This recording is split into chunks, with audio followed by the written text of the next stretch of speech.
All right then. Good morning, people. It is Wednesday, the 15th of November. Welcome to TDA, the day after, your favorite news platform and the home of popular culture as decided by y'all wonderful people. The culture. You know how that is.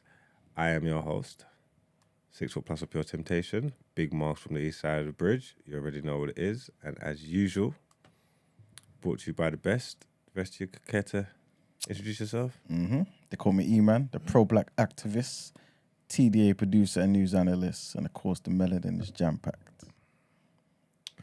My name is Richie. Today you can call me Sir. Yeah. Is that your pronouns?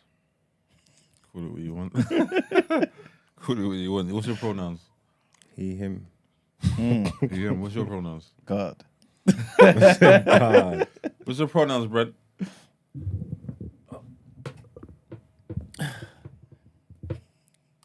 Brenty, Brenty, Lenti, Lenti, 20, 20, Plenty. Plenty. It's a lot of pronouns, bro. Nice. Morning, people. Morning. Hopefully you guys slept well. I'm sure we're going to have a decent show for you guys. So I slept all evening from about 7:30 to about 1:30, like a madman. Tried to stay awake and I couldn't. I was too tired. And then I was up till God knows when. So technically I haven't had any sleep. Oh, so you didn't go back to sleep? Huh? You didn't go back to sleep after that? A little. God knows when.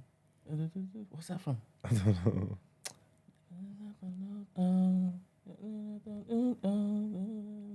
Oh, Boof Daddy. Yeah, I thought so. Yes. Oh, okay. Okay. Haven't heard that yet, can't sleep in God. That's it. There you go. Yeah, for real. Yeah. Right, okay then. That was a quick link. Yeah. I did go back to sleep, I think, for maybe like an hour or two. But my brother was telling me to just stay up all night and just come in here. I said, that's impossible. That is impossible. So technically I haven't had any sleep. Have I had sleep? I have not had sleep. I think you had some sleep.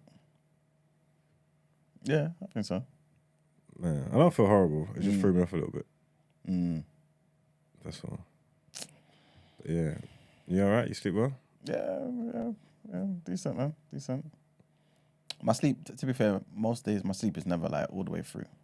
Okay. So it's choppy. But yeah, man. I'm used to it now, so, you know. It's mad that I can get into a routine, yeah? And like, it takes so long to get into the routine, like, because you have to just keep doing the pattern and then you get into it, yeah? How come it's so easy to get out of it? Like, one break from that routine just messes everything up. It's like starting a reset button. Yeah.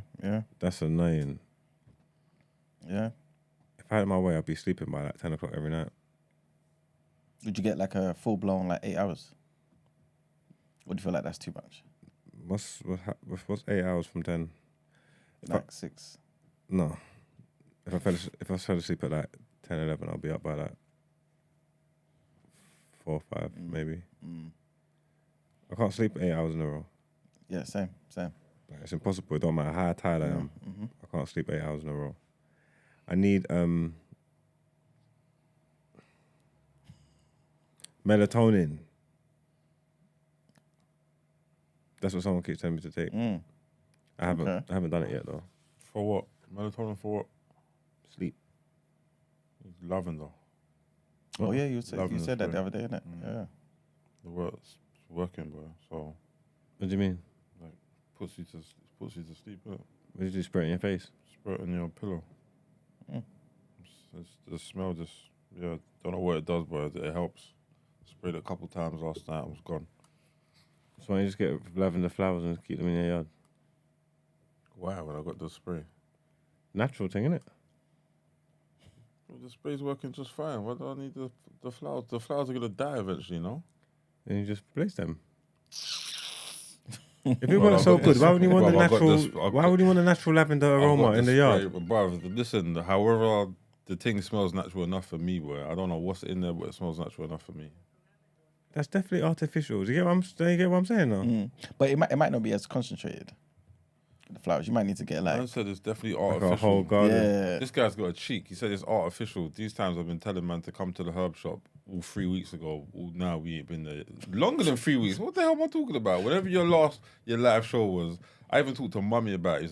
She's like, yeah, we got to get him down there, such and such. So look, still ain't been. And this guy's talking about shut up, man. Ain't no one give a shit what you're talking about. Say it again? So ain't nobody give a shit what you're talking about. Okay, and they give a shit what you're talking about. Yes. Because you're the liar, innit? I forgot. Sorry. Bro, just get a real lavender. I'm saying it must be. I don't, bruv. It must have like a Don't need GMO in lavender. there. I don't need real lavender. I'm Yeah, fine, but what about thank you. what about the GMOs? Bro, I don't. But listen, I haven't looked that deep into it. It helped me sleep. Listen, I'll take it from there. Imagine you're trying to help a man be healthy. Oh, don't talk about trying to help a man be healthy, bro. I tried to help you plenty of times. So where are we supposed to go again? Tell them about it. Tell them about When it. you're ready. No. When you're ready, bro. What's the credentials of this place? Nope. No, when you're ready. I'm not there with you. So, yeah. Can you see this? See nothing, bro. I'm not. We want to give the people the information about the shop. I'm not forcing you to go down there, bro. Do you know what I mean? I'm not. We're not talking about going down there. We're talking about the shop now. Food for all. It's called Food for All. Yeah, and that's what I'm trying to say. What's the basis of the shop? Bruv, listen, look it up, innit? Look it up. You want to know, look it up. It's pretty simple, bruv. Anyone wants to know can look it up. How am I going to go down there if you can't even tell me what it's about? I told you where what it's called, innit? You know the area, so if you really want to go, you'll go, innit? If you don't, you don't. It's your health. Pretty, just like that. That's not how you sell it to people, man. I'm not trying to sell it to people, bruv. I've spoke about the place time and time again ages ago when Brent was asking me about the herbs and stuff. Oh, so you know, Brent? So, Well, it's the first time I'm hearing about lavender helping people go to sleep. no, but it weren't the lavender that we were speaking about. It was the herbs in general. Ages No, ago. I'm on your side. I hope it is that you didn't think that what I just said was No. I just mean going over to his side. I'm fully on your I side. care what this guy says, Both man. of you I'm can. tired of this guy. Okay, the same. That's fine. Fine. Yeah, we spoke about this place ages ago when I was talking about all the herbs that I've been taking. Yeah, that's where I get the herbs And that's from. where you get all your concoction of stuff from. Yes. Yeah. Yes. I've told this guy plenty of times. I can't. Do you have one of those container things That you that put- has Monday, Tuesday, Wednesday, Thursday, Friday? No, I just put it all in a little. You know, obviously you want it to sit in water, hot water. So I can't remember what it's called, man. You just put all of them in there, let them sit in the tea, and just let it do its thing. How many pills a day do you take? Probably like 2, not including my medication, but yeah. Is it pills or like actual herbs though? There's actually herbs, but there's like a Okay. couple. They got pill forms over there. You Oh, can take okay. pills or so what I'm looking for, or powders or whatever. Do you know what I mean? So Just like an organic shop. yeah, it's organic shop. It's proper. There's proper like anything you want. You'd probably like anything you want, or anything you need, especially with health. Anything they have it all. It's like Eye of Newt, Tiger Palm. Shut up, man. Like they have everything. As I said, I told this guy ages ago. You know when you can tell the horse about the water. Have they got right? maca root in there? Who? You're just making stuff up. No, he's not. No, I don't know what macaroon is. They probably have it. Anything you can think of, they probably got. Trying to find out real No, you're not information. trying to find out Getting nothing, man. Met with I'm tired such of this guy, man. disdain. You're not trying to This find is out. you're crazy. I'm tired of you, bro. To be fair, you're not trying to find out nothing, man. Do you know what I mean? When you're ready, innit, you go down there. Do you know what I mean? I'm tired, man. I'm tired of you. So, yeah, I tried. God knows I tried, man. Is it like going vegan? Is it like going vegan? You reckon there's similarities? What, as in going to that shop? And like the stuff that because obviously you're consuming it, innit? It's consumption.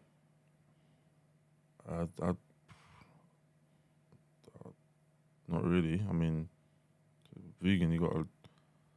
If you're going proper vegan, like, there's certain things you can't even eat. Mm-hmm. Like, well, that shop's just herbs, really.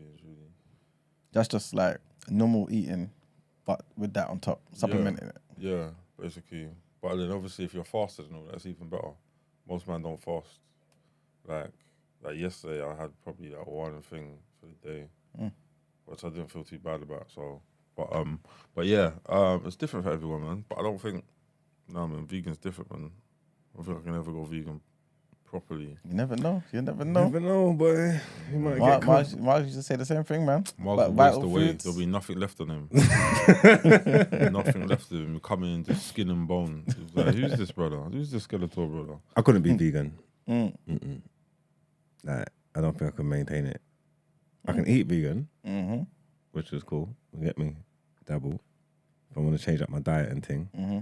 Changing up your diet is hard. Think so? Yeah, because all the food that I like's bad for you, and I just end up eating it. I say like, oh yeah, I'm not gonna eat it, and then I just end up eating it.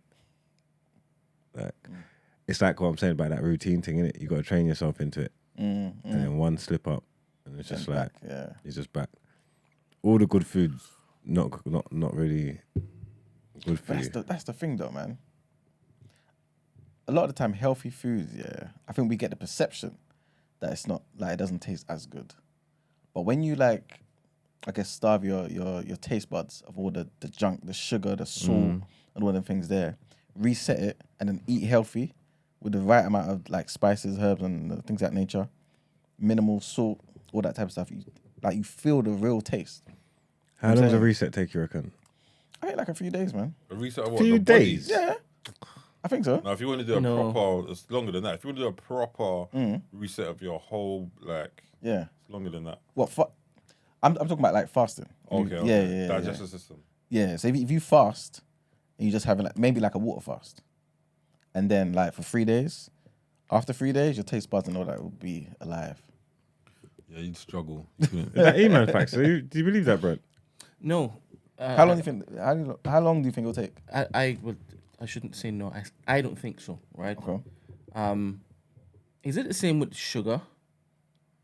Weaning yourself off of sugar, 3 days fast without any sugar, then the craving kind of. But remember, it's not you eating everything else, because remember, you're gonna find sugar in so many different things. I'm talking about like a water fast. You know what I'm saying? So all you're having for 3 days is like just water. You know what I'm saying? Sorry, what was the question? What was the question that you answered? And you said 3 days. About basically The resetting your taste buds. Resetting. And when you say resetting your taste buds, what do you mean by that? So basically, you now taste things in the proper way. All right, but You know you're what not I'm saying you're not going to crave meat. Oh no, I'm not saying that. All right, you're just going to taste It's about things the in a taste. different way. Yeah. When you say taste things in a different way, give me an example of a vegan dish that if you eat it whilst you're consuming meat in boatloads, after the 3 days it's going to taste different. Give me an example of a dish. No, remember, I'm not talking about having meat same time. You know, that's what it sounded like you just said. You're just saying that the dish is going to taste better. No, I'm saying, all right, put it this way. So you know, a lot of the time. What you're saying? Yeah, but remember, a lot of time people think healthy foods are kind of bland and a vegan food's kind of bland. No, I don't think that. Right? I don't think that. It depends. I guess it depends on who's making it, right? But what I'm trying to say is, food generally, I think, if you taste like your typical dish that you make today, if you went on like a 3-day water fast, right? That same food, I think you'll taste more of the flavors after that 3-day water fast. That's basically what I'm trying to say to you. I think any food is that way, no? Because you haven't. Potentially, yeah, exactly. So this is why I was just talking about the reset. It's just a reset of the taste buds. That's what I'm talking about. So the other day I had like some jollof. Was it jollof or jollof? Which one? Jollof. There's no E. Get rid of the E. Get rid of the E. So I had some jollof, some lamb pork chop, some lamb chops, some barbecue wings, fried plantain, mac and cheese.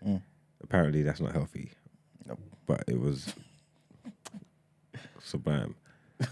What could you combat that with? Sorry, when you say that's not healthy, what isn't healthy? The food. Why isn't it healthy, man? Yeah? The amount of cheese in there. So the fact that you ate cheese crap, is man. unhealthy? Cheese ain't good for you. All that fat. Everybody was Clog telling me up it's your unhealthy, so I don't know. But So wait. Everything. Oil. Don't you believe everything in moderation is the way to go? Me personally. Yeah. Within reason. Because you can make healthy macaroni pie. Yeah, you can with minimal cheese, or just not dairy. So if you had like a alternative, a replacement, I think that would be better for you. I don't even know what that's gonna taste like. There's like vegan cheeses and stuff. You will It's made find of out coconut sometimes fat that and you stuff. can't even tell the bloody difference. Probably, but And as you can deep it, depending on who you go to, their macaroni pie is going to taste different anyway. Yeah. So just treat it like that. my mac and cheese has got This hella idea cheese that in your there. plate is unhealthy, I don't know, doesn't fly with me at all. But Doesn't fly it with me. depends. It depends, though, innit? You know what I'm saying? Like I'm Yes, it assuming. depends on what it is that. Yeah. I'm basically assuming that it's full of like, you know what I'm saying? Like the cheese was crazy, the amount of salt and all that type of stuff that made the lamb chops taste all, you know what I'm saying? You know what I'm saying? Like, I'm assuming all of that is there, you know what I'm saying? But if you were to kind of not have it like that, you know what I'm saying? Yeah, because in that same spirit, there are a lot of ways you can cook vegan food for it to be unhealthy. Oh, and this is the issue. This is what I'm trying to basically. Okay. Yeah. But I'm saying, can you give me a vegan platter that could combat that in the name of scrumptiousness? I think you tried one the other day, man. What did you try the other day that could combat that? What did I have? I had the jollof, but it wasn't rice. It was bulgur. Yeah. Okay. So jollof bulgur. There was plant in there too. Like coleslaw, fritters, like a pumpkin. Fritters? What fritters? I don't know what was in them, but I'm guessing it's vegan. So no. What were the fritters, Emmanuel? I can't remember now. I'm literally trying to remember. All right, continue. Then it had like the pumpkin curry, like you just said. Pumpkin curry. Instead of chicken curry, it's got pumpkin. Yes. Sweet and sour wheat meat. Mm-hmm. And fake peppered steak. What is wheat meat? So it's what we spoke about the other day. It's called seitan. Oh, SEITAN. So it is the same type of texture as meat. Yeah. Okay. I mean, it's similar. Yeah, you can make it into different things, but yeah. Okay. Yeah, and then peppered steak. With the same shaitan? I'm not too sure. I don't know what that is. It might have been. It might be cardboard or something. And this is what you're saying contests that plate that you just told me about? I'm not gonna lie. It hasn't finished saying you. What's on there though? What else is on there? You have something else. Did you have the chickpea curry? Yeah, the chickpeas. You just don't seem impressed. No, what you've just mentioned, I can have all of those particular sides, minus the fake meat, right? Mm-hmm. Next to the meat I normally eat. Yeah. And it could be a nice, fantastic meal. Do you understand? I need to see the equivalent. It's your mind, Brent. Do you know what it is? Because you're thinking, like most of us, that you need to have the meat on the dish. You know what I'm saying? On the plate. The question he asked was, what is better than this? Yeah. Or what can contest it? Contest it. Yes. Mm-hmm. But I'm not gonna lie, that platter is leng. Did you go there hungry? No. All right. What? No. You went there already with your belly full? It's normal. I wasn't hungry. I went there to go eat. There's a difference, isn't it? Sorry, we just spoke about extremes. Sorry. All right. You went to a restaurant. Go. All right. That plate that you just mentioned, could you make it better? Not the vegan one, the one you just mentioned. Can you make it better? The Caribbean one? Yes. Yeah, probably. All right. Now, picture how you've enhanced it, right? And you set it next to that one that you've just walked through, the vegan options. Yeah. Which is better if you're now, all right, cool, let me see what's what. Both would taste nice. Both would have its own tastes. But which would be better for you? Yeah, but I'm a carnivore, innit? That's the problem. I'm a carnivorous. The problem is with that, which is not really a problem, with the vegan food is the flavors are nice, innit? Yes. You know what I'm trying to say? So it's actually nice food. Yes. Like regardless of whether it's cardboard or whatever. Yes, but you have to ask yourself, can I now live like this minus the meat? No, but that's not fair though, Brent. Because now you're talking about lifestyle change. He was just talking about the plate. This is how it started. He said he would never go vegan. Exactly. That's how it started. But Brent's kind of right because I couldn't do that every day. I can definitely eat vegan food because I eat vegan food alongside my meat. I normally eat it. You understand? Then again, everyone does it. Everyone has like precisely. So I have no problem with vegan food. It's removing. Okay, meat. Brent. All right, put it this way. Yeah. Tell me what dish you have here. Where you have when I say all stuff. of this, I can get licked down by a truck tomorrow. God forbid. 100%. But this is how I equalize things. Do you understand? This is how I approach things. Why am I starving myself? Right? Mm-hmm. Knowing full well I can die tomorrow, and knowing full well I could basically eat healthier with what I'm currently doing, right? Why am I saying no? Why? If it's just healthy, I could eat that vegan food probably every day but I'll probably get bored of it. My thing is, other kind of vegan food, I'm not going to be rating like that. I like that food because it's Caribbean food, and I like Caribbean food, so the flavors and whatever. I can show you some Japanese vegan food that you would absolutely adore, even better than that dish that you just mentioned. Not sure about that. Do you believe? 100%. No. Well, elaborate. We need to go there, man. Yeah, I do, but I can't read it off. Danielle can read it off. Danielle will be able to read it off, but I can't read it off because I don't have a memory like that. I don't retain information like that. But no, there was no meat on the flipping plate. There was no dairy on the plate. You didn't miss the meat at all? No, I didn't. Okay. That's because I knew meat was coming. But I have no problem with the vegan lifestyle. I just don't like when it is they preach. That's it. Yeah, 100%, man. Stay away from me. And there are some vegans that are far more unhealthy than meat eaters, man. I think a lot. You reckon? Yeah, I think so. Because a lot of them just feel like, okay, as long as because I feel like a lot of them are doing it for the ethical reasons. I don't want to hurt the planet. I don't want to hurt the cows. So they just eat other crap. You know, Pringles, Oreos. You know what I'm saying? Like all the other stuff that's just bad for you. It's all processed sugar crap. You know what I'm saying? But a whole food, plant-based diet, I think that's there for the win, man. I don't think anything's better. If I was to eat meat, right, I think the only thing I would have would be maybe lamb. Lamb or chicken, maybe. Yeah. I thought you were going to go for chicken. I didn't know you were going to go straight to red meat. Because I feel like lamb is not as bad as the other red meats. You know what I'm saying? It's weird. It's a weird thinking, but I think when I left that life, I think in my head, the only thing that I ate that wasn't as bad, in my thinking anyway, was lamb. So if I was to go back, I would think, oh, lamb. You know what I'm saying? So as I'm thinking about it now. But if you rear and kill and cook your own produce, would you then say, all right, cool, I'll put chicken back on the menu? I think when I first started, I would 100%, yeah. But not now. If you consume meat now, would it make you feel like sick or something? Yeah. You get like a cold or something. Yeah. No, it's true because remember you eat the meat and all the mucus, all the crap that's in the meat. People are used to. That's a different question. That's a different answer you're giving to a question, right?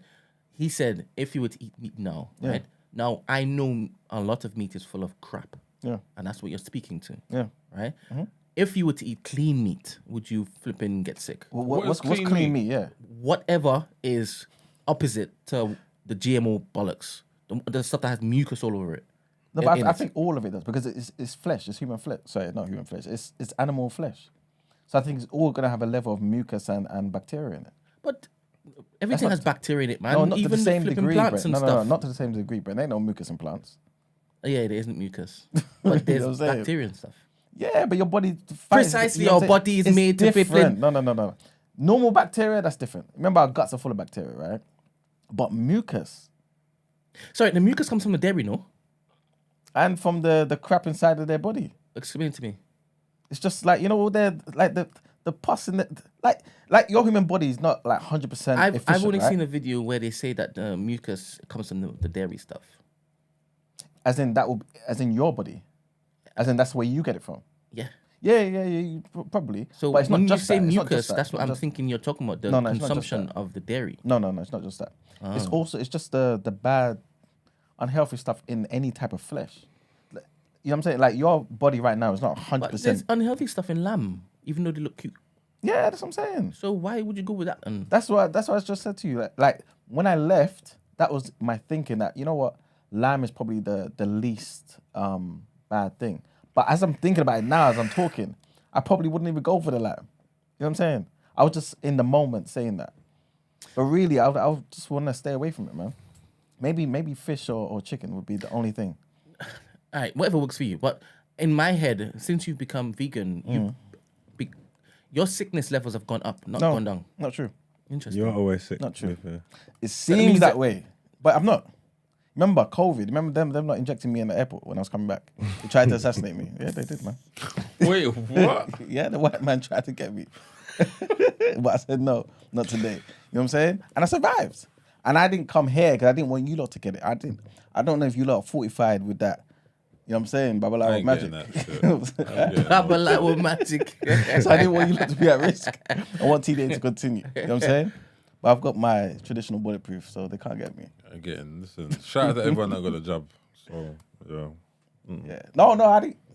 allegedly didn't get the jab. I'm not talking about that. I'm talking about like someone bumped into me. Yeah. And I thought, what was that? Yeah. And then got COVID. Just like that. They tried to assassinate me, man. MI19 or something. They tried to get. I could live off of fish, man. Huh? I could drop out meat of the land and then eat the meat of the sea. Pescatarian I thing. could definitely do I that. got bored of that though. I've done it for like 7 months. Yeah. But what did you see? Just salmon? Salmon, prawns, whatever, man. Squid. Just got bored of it, man. It's hard trying to find 3 meals a day when you're doing just fish, especially if you like cooked meals or cooked breakfast and stuff like that. Finding 3 meals a day and then finding variation is tough.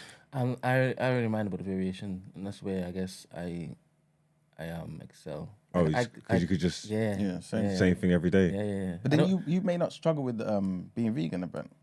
Because I'm a similar type of way. No, I don't listen, mind if I eat the same thing. listen. I could do whatever it is I've decided that I'll put my mind to. Yeah. Okay. But I told you I could get run over by a car tomorrow.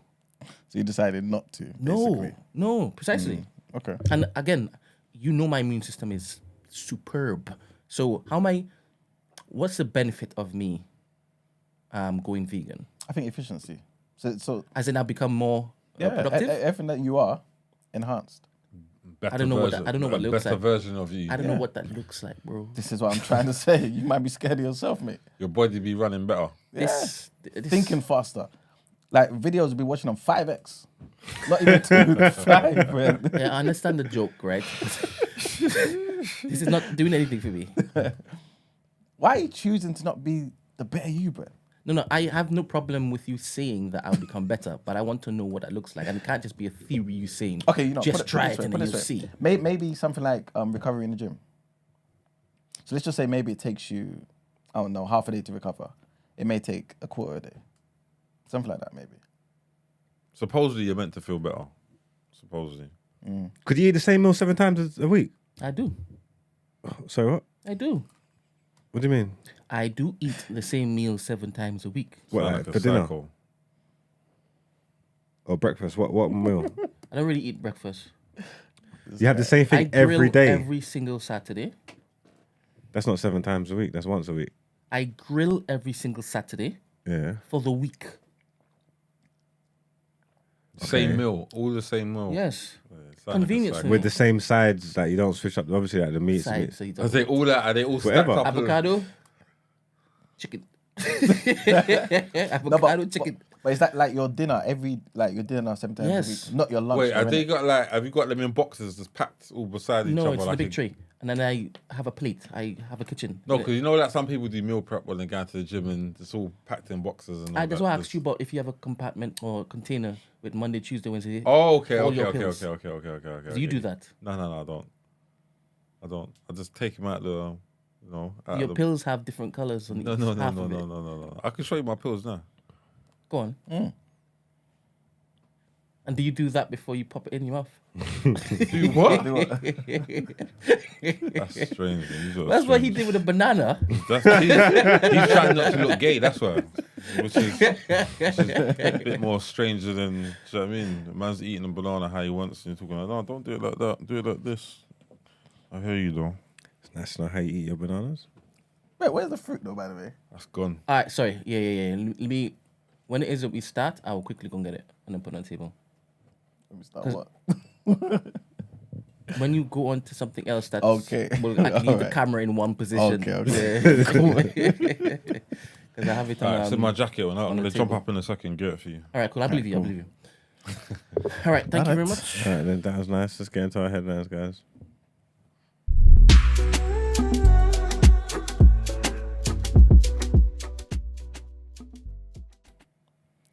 All right, so our first headline. This is what's got pretty much the entire country talking, man.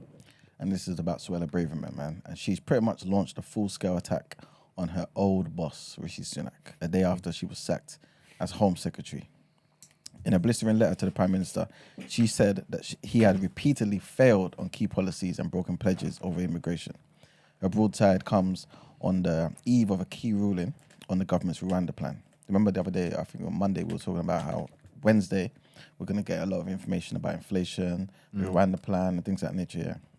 So this morning, the UK Supreme Court will deliver its verdict on the lawfulness of the postponed scheme to send some asylum seekers to Rwanda to claim asylum there.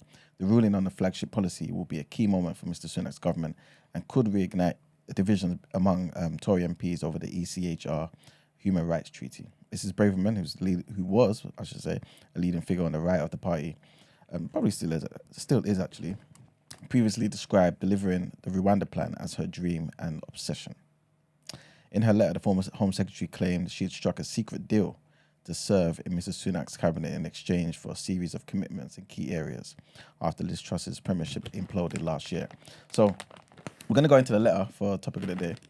So I'm going to end that first headline there. Second one takes us to Israel, where the Israeli military said it was carrying out a raid on Wednesday against Palestinian Hamas militants in Al-Shifa hospital. This is the Gaza Strip's biggest hospital, and urged them all to surrender. Less than an hour later, around 1 a.m. local time, a Gaza Health Ministry spokesperson said Israel had told officials in the enclave that it would raid the Shifa hospital complex in the coming minutes. Dr. Munir al-Bush, who's the Director General of the Gaza Health Ministry, told Al Jazeera television that Israeli forces had raided the western side of the medical complex. He said that there are big explosions and dust entering the areas where we are. We believe an explosion occurred inside the hospital.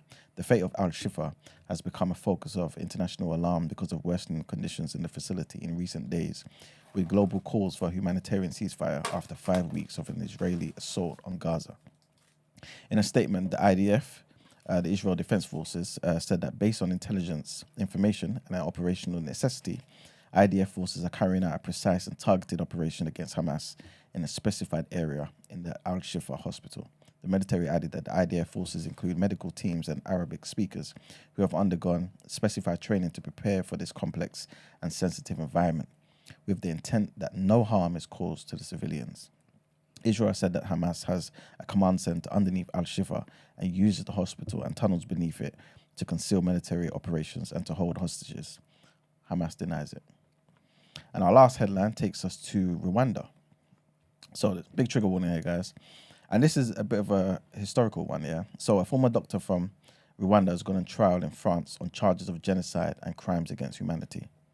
Sostin Munyemana was a 29-year-old gynecologist living in the south of Rwanda at the time, right, of the 1994 genocide in which an estimated 800,000 people were killed. He lives in France and has lived there for 29 years and is accused of organizing torture and killings. In 1995, a year after the Rwandan genocide, a complaint was filed against him in the city of Bordeaux. It took French prosecutors 28 years to bring this case to trial. The key to an office in a place called Tumba was a strongly featured theme during this trial in Paris. Mr. Munyemana, who admits that he had the key, said that people from the Tutsi population sought refuge in the office, with his defense lawyer arguing that he worked to prevent the genocide. But prosecutors are saying that he locked them inside inhumane conditions before they were taken away to be killed. One thing that both sides in the case agree on is that it's unacceptable that it had taken so many years for it to come to court, but Mr. Munyemana, who denies the charges, faces life in prison if convicted. The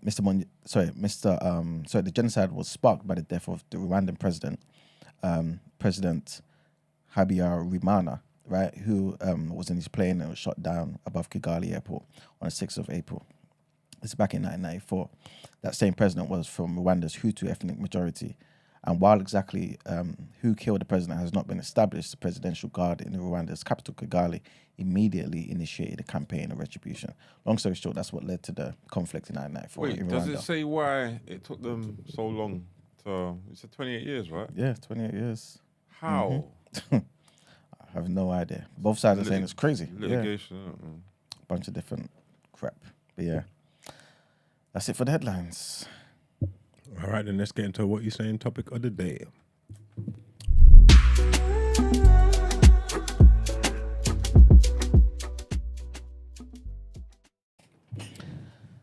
All right, people. So today's topic of the day, man, it's almost like a continuation of yesterday's one, right? About Suella Braverman. And the question is pretty much, do you feel like this is the beginning of another Tory civil war? Because she's talking a lot of stuff in this letter, man. Like I said to you guys earlier, I think it's 3 pages.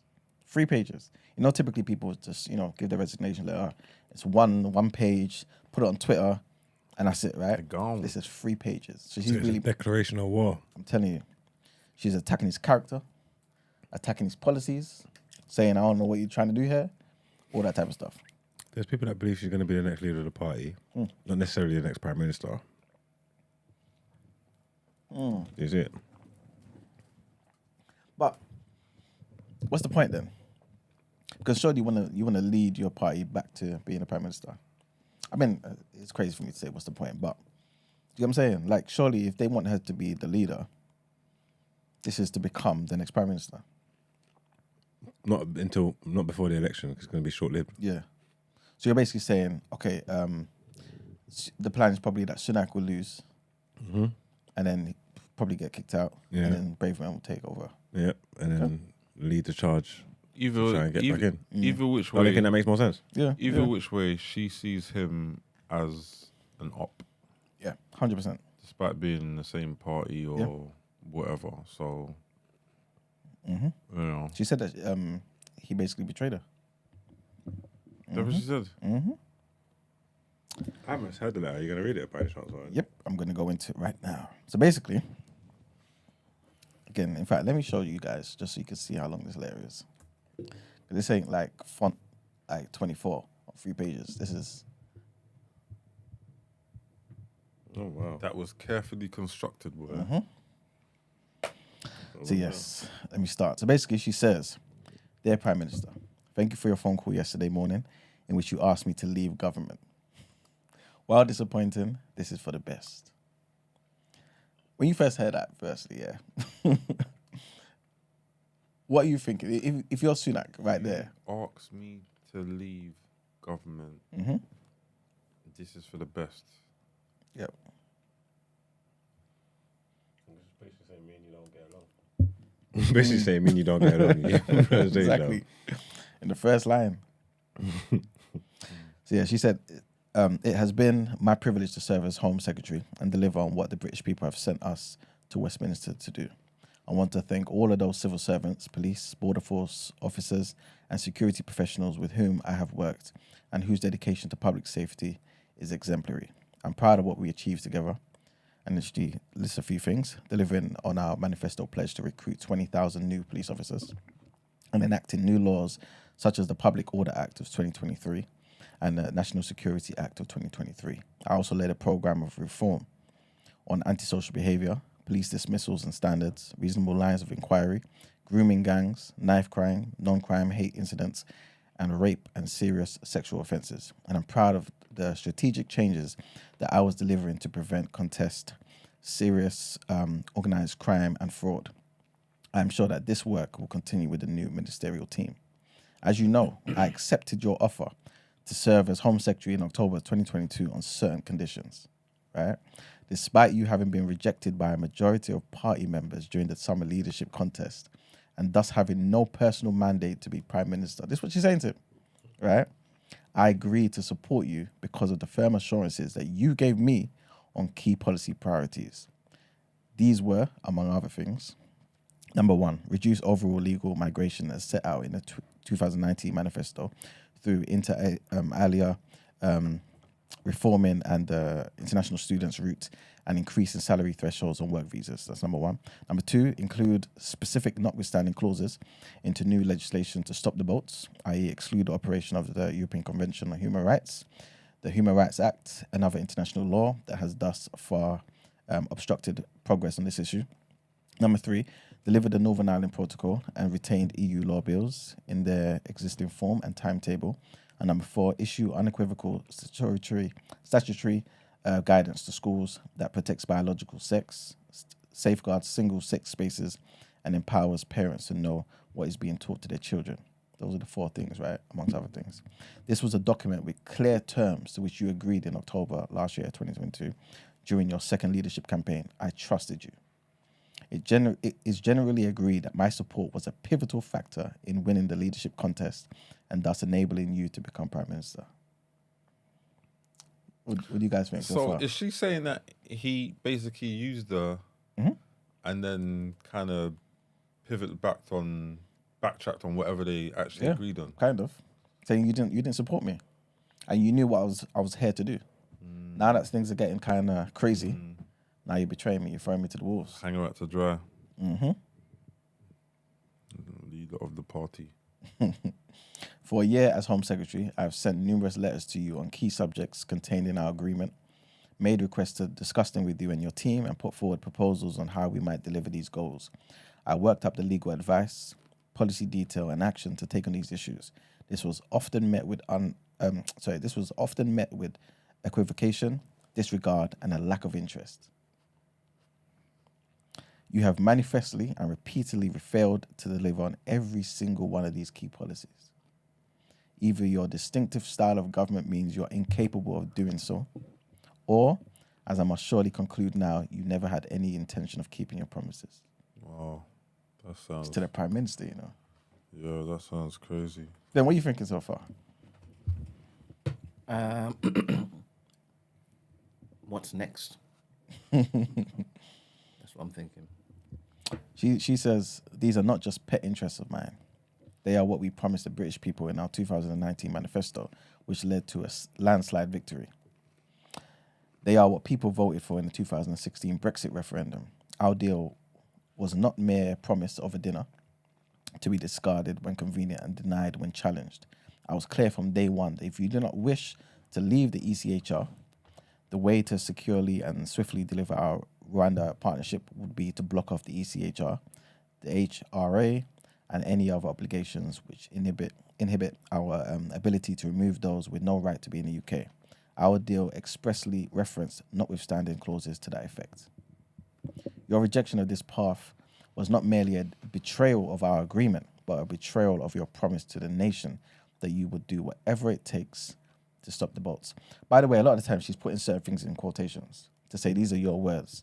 So, for example, your rejection of this path was not merely a betrayal of our agreement, but a betrayal of your promise to the nation that you would do whatever it takes, right, your words, to stop the boats.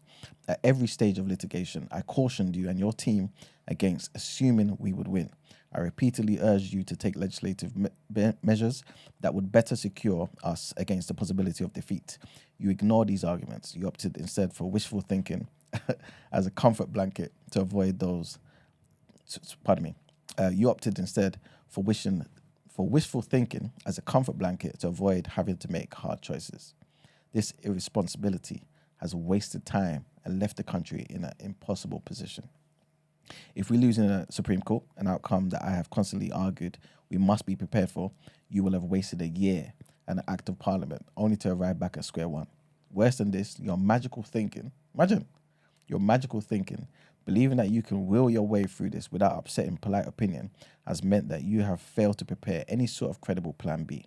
I wrote to you on multiple occasions, setting out what a credible plan B would entail, and making sure that unless you pursue those proposals, in the event of defeat, there is no hope of flights this side of an election. I received no reply from you. I can only surmise that this is because you have no appetite for doing what is necessary, and therefore no real intention of fulfilling your pledge to the British people. This is war. 100% war. You're destroying him in front of the world. She's fully aware of, obviously, everyone's going to see this. If, on the other hand, we win in the Supreme Court, so she said if we lose, this is how it looks for you, right? But if we, on the other hand, we win in the Supreme Court, because of the compromises that you insisted on the Illegal Migration Act, the government will struggle to deliver our Rwanda partnership in the way that the public expects. The act is far from secure against legal challenge. People will not be removed as swiftly as originally proposed. The average claimant will be entitled to months of process, challenge, and appeal. Your insistence that Rule 39 indications are binding in international law against the views of leading lawyers, by the way, as set out in the House of Lords, will leave us vulnerable to being thwarted yet again by the Strasbourg court. So if you win, we lose. If you lose, we lose. This is what she's saying. This guy can't do anything right, basically. Another cause for the disappointment and the context from my recent article in the Times has been your failure to rise to the challenge posed by the increasingly vicious anti-Semitism and extremism displayed in our streets since Hamas's terrorist atrocities on the 7th of October.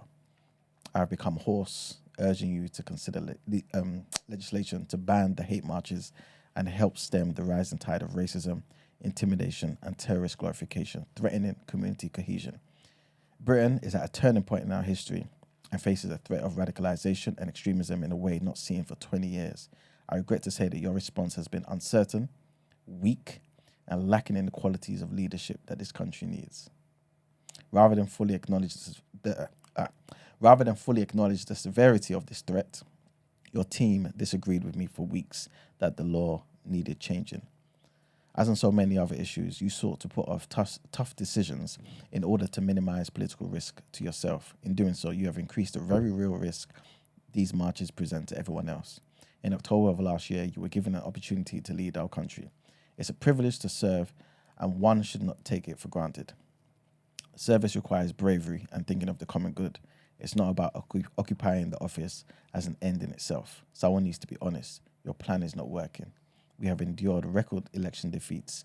Your resets have failed, and we are running out of time. You need to change course urgently. I may not have always found the right words, but I've always striven to give voice to the quiet majority that supported us in 2019. I have endeavored to be honest and true to the people who put us in these privileged positions. I will, of course, continue to support the government in pursuit of policies which align with an authentic conservative agenda. Sincerely, Suella Braverman. I'll drop the mic. Well. Boy. It means business, man. Yeah, I think it's wild that they're from the same party and there's such a divide there. Like, I get, you know, when it comes to politics, everyone's got like some kind of ambition of power, but I'd hate to have someone that I'm meant to be some kind of associate with or in a team with, and they have that much disdain for me or they speak bad about me like that. Type. Well, kind of, like, just, we might as well be war from the beginning then. Basically. Yeah. Like, how long have you been working together? In that position, I think a year now. Yeah, coming up to a year. Yeah. But there's always opposite sides of the same party. There's always that kind of stuff. It's all delicate, isn't it? Yeah, but not to a point where you're trying to, like, don't be out here trying to, like, take down my character because something didn't go right with you, X, Y, Z. It's because she's making a play for the leadership. Then I've got to look at you differently. That's what I'm saying. So that means the whole time that we were working together or I've known you, you've been feeling a certain way or thinking a certain way. Like, okay, cool, it's politics. Again, everyone's got ambitions of, like, being in power, but, like, that speaks to your character, to the fact that you got a 3-page letter. Like, you know, it's not like just a paragraph on Twitter. So, yeah, I'm wary of people like that. She's ruthless. I think we've been talking about this for weeks and obviously weren't sure whether she'll be on it or not. I think it's painfully obvious now that she's making a play for the leadership. 100%. Like, I don't think there's any doubt about that now. You get me? I'm at the present now, isn't it? She's been sacked. So. I guess she's just gonna try to see whether that silent majority is actually really there or not. You know, like you always say, that we live in a thing in London, but the rest of it's there. Even like what they were saying with what she wanted over the weekend just gone. She never got the numbers that she wanted. Do you know what I'm trying to say? So the people that speak to this silent majority and say that the majority, she's the voice of the voiceless and this and that and that, they don't never really rear their heads. You know what I'm trying to say? So people are not actually sure whether it's whether it's true or not, like whether they actually exist. This is a question I asked you when you mentioned the polls the other day. Yeah, because if you were to go by the polls, what was silent majority? I get what you're saying, but she's banking on that silent majority is real, because that's who she's pleading to with everything that she's saying, with everything. The reasons why she said that she was prepared to take to do the job for him in the first place, the fact that he didn't deliver on them, and then the things that she's doing, doubling down on the hate march and all that kind of stuff. That's all pleading to a certain base, isn't it? So she's putting all her chips in one basket, hoping that the silent majority is real and they'll step out for her. Because if they're not, what's the fucking point? I think it's very cheeky. For them to be using the silent majority thing. No, because for the last. Sorry, can you just put it over there, please?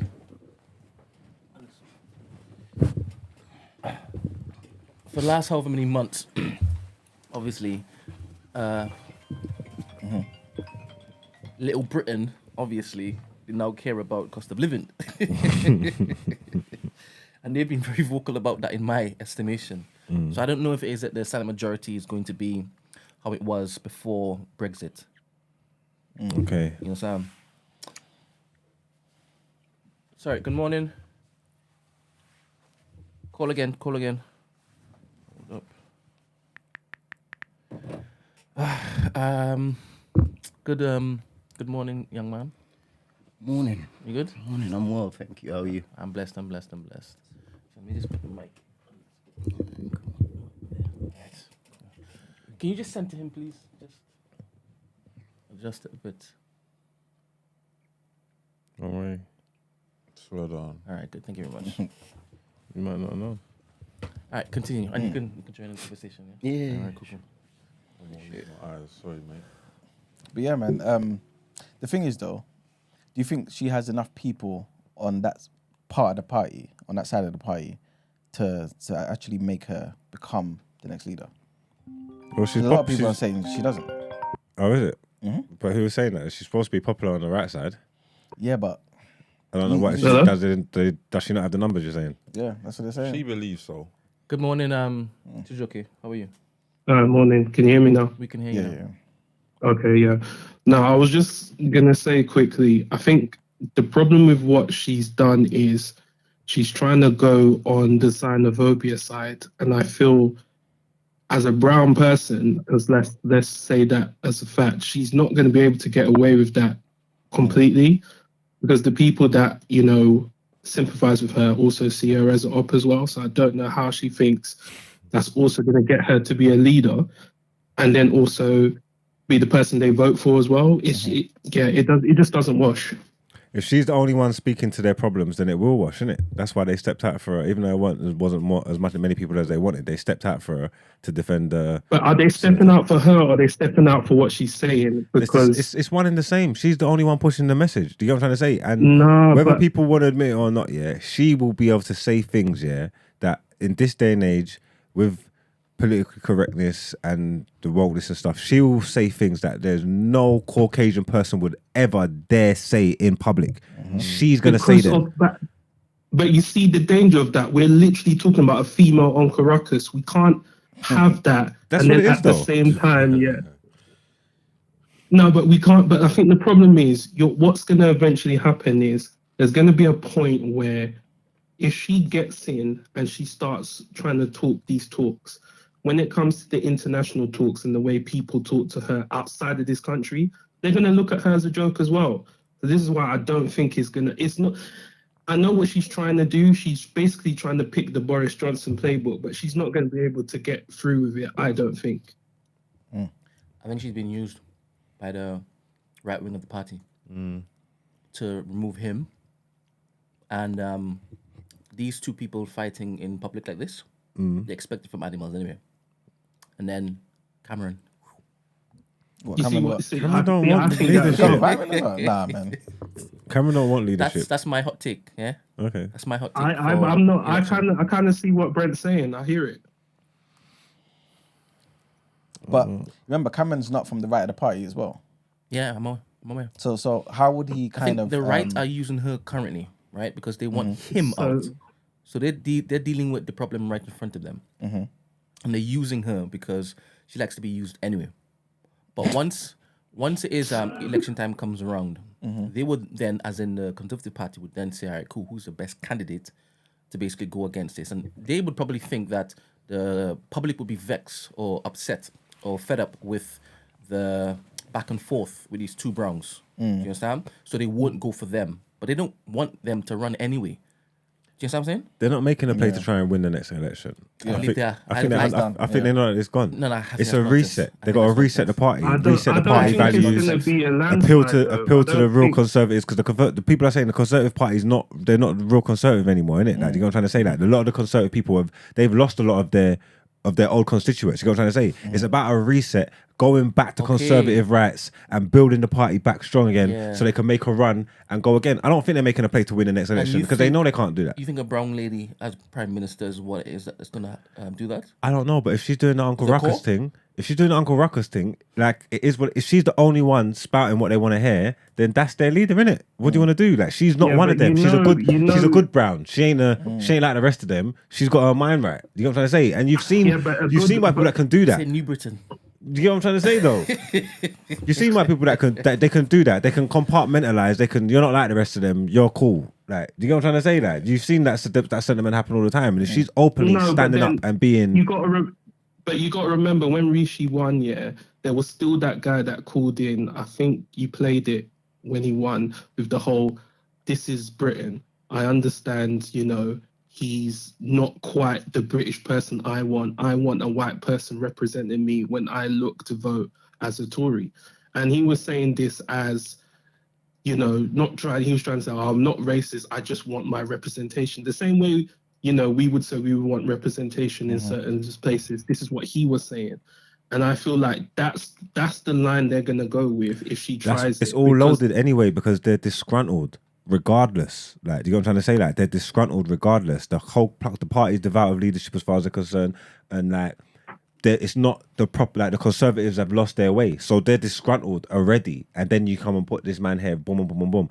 If she's the one that can bring it back to greatness, but it's a while. I don't know if you've spoken about it. You know that what are you saying, gone down by 2%. Where is she from? Today? Is she from India? Is she from Pakistan? I'm not even actually sure. Ain't she that mixed? Ain't one of her parents from Kenya or something like that? Oh. I don't know. But this is the same woman, when they talk about her parents, she gets upset. She's like, "How dare you bring up that I'm brown," basically. Like, I saw the interview where, no, she gets really upset. It's horrible. But I was going to say, I don't know if you if you spoke about, apparently inflation went down by 2% today. So I'm sure E-Man's happy. Yeah, man. E-Man's happy with the Tories. They're doing stuff, man.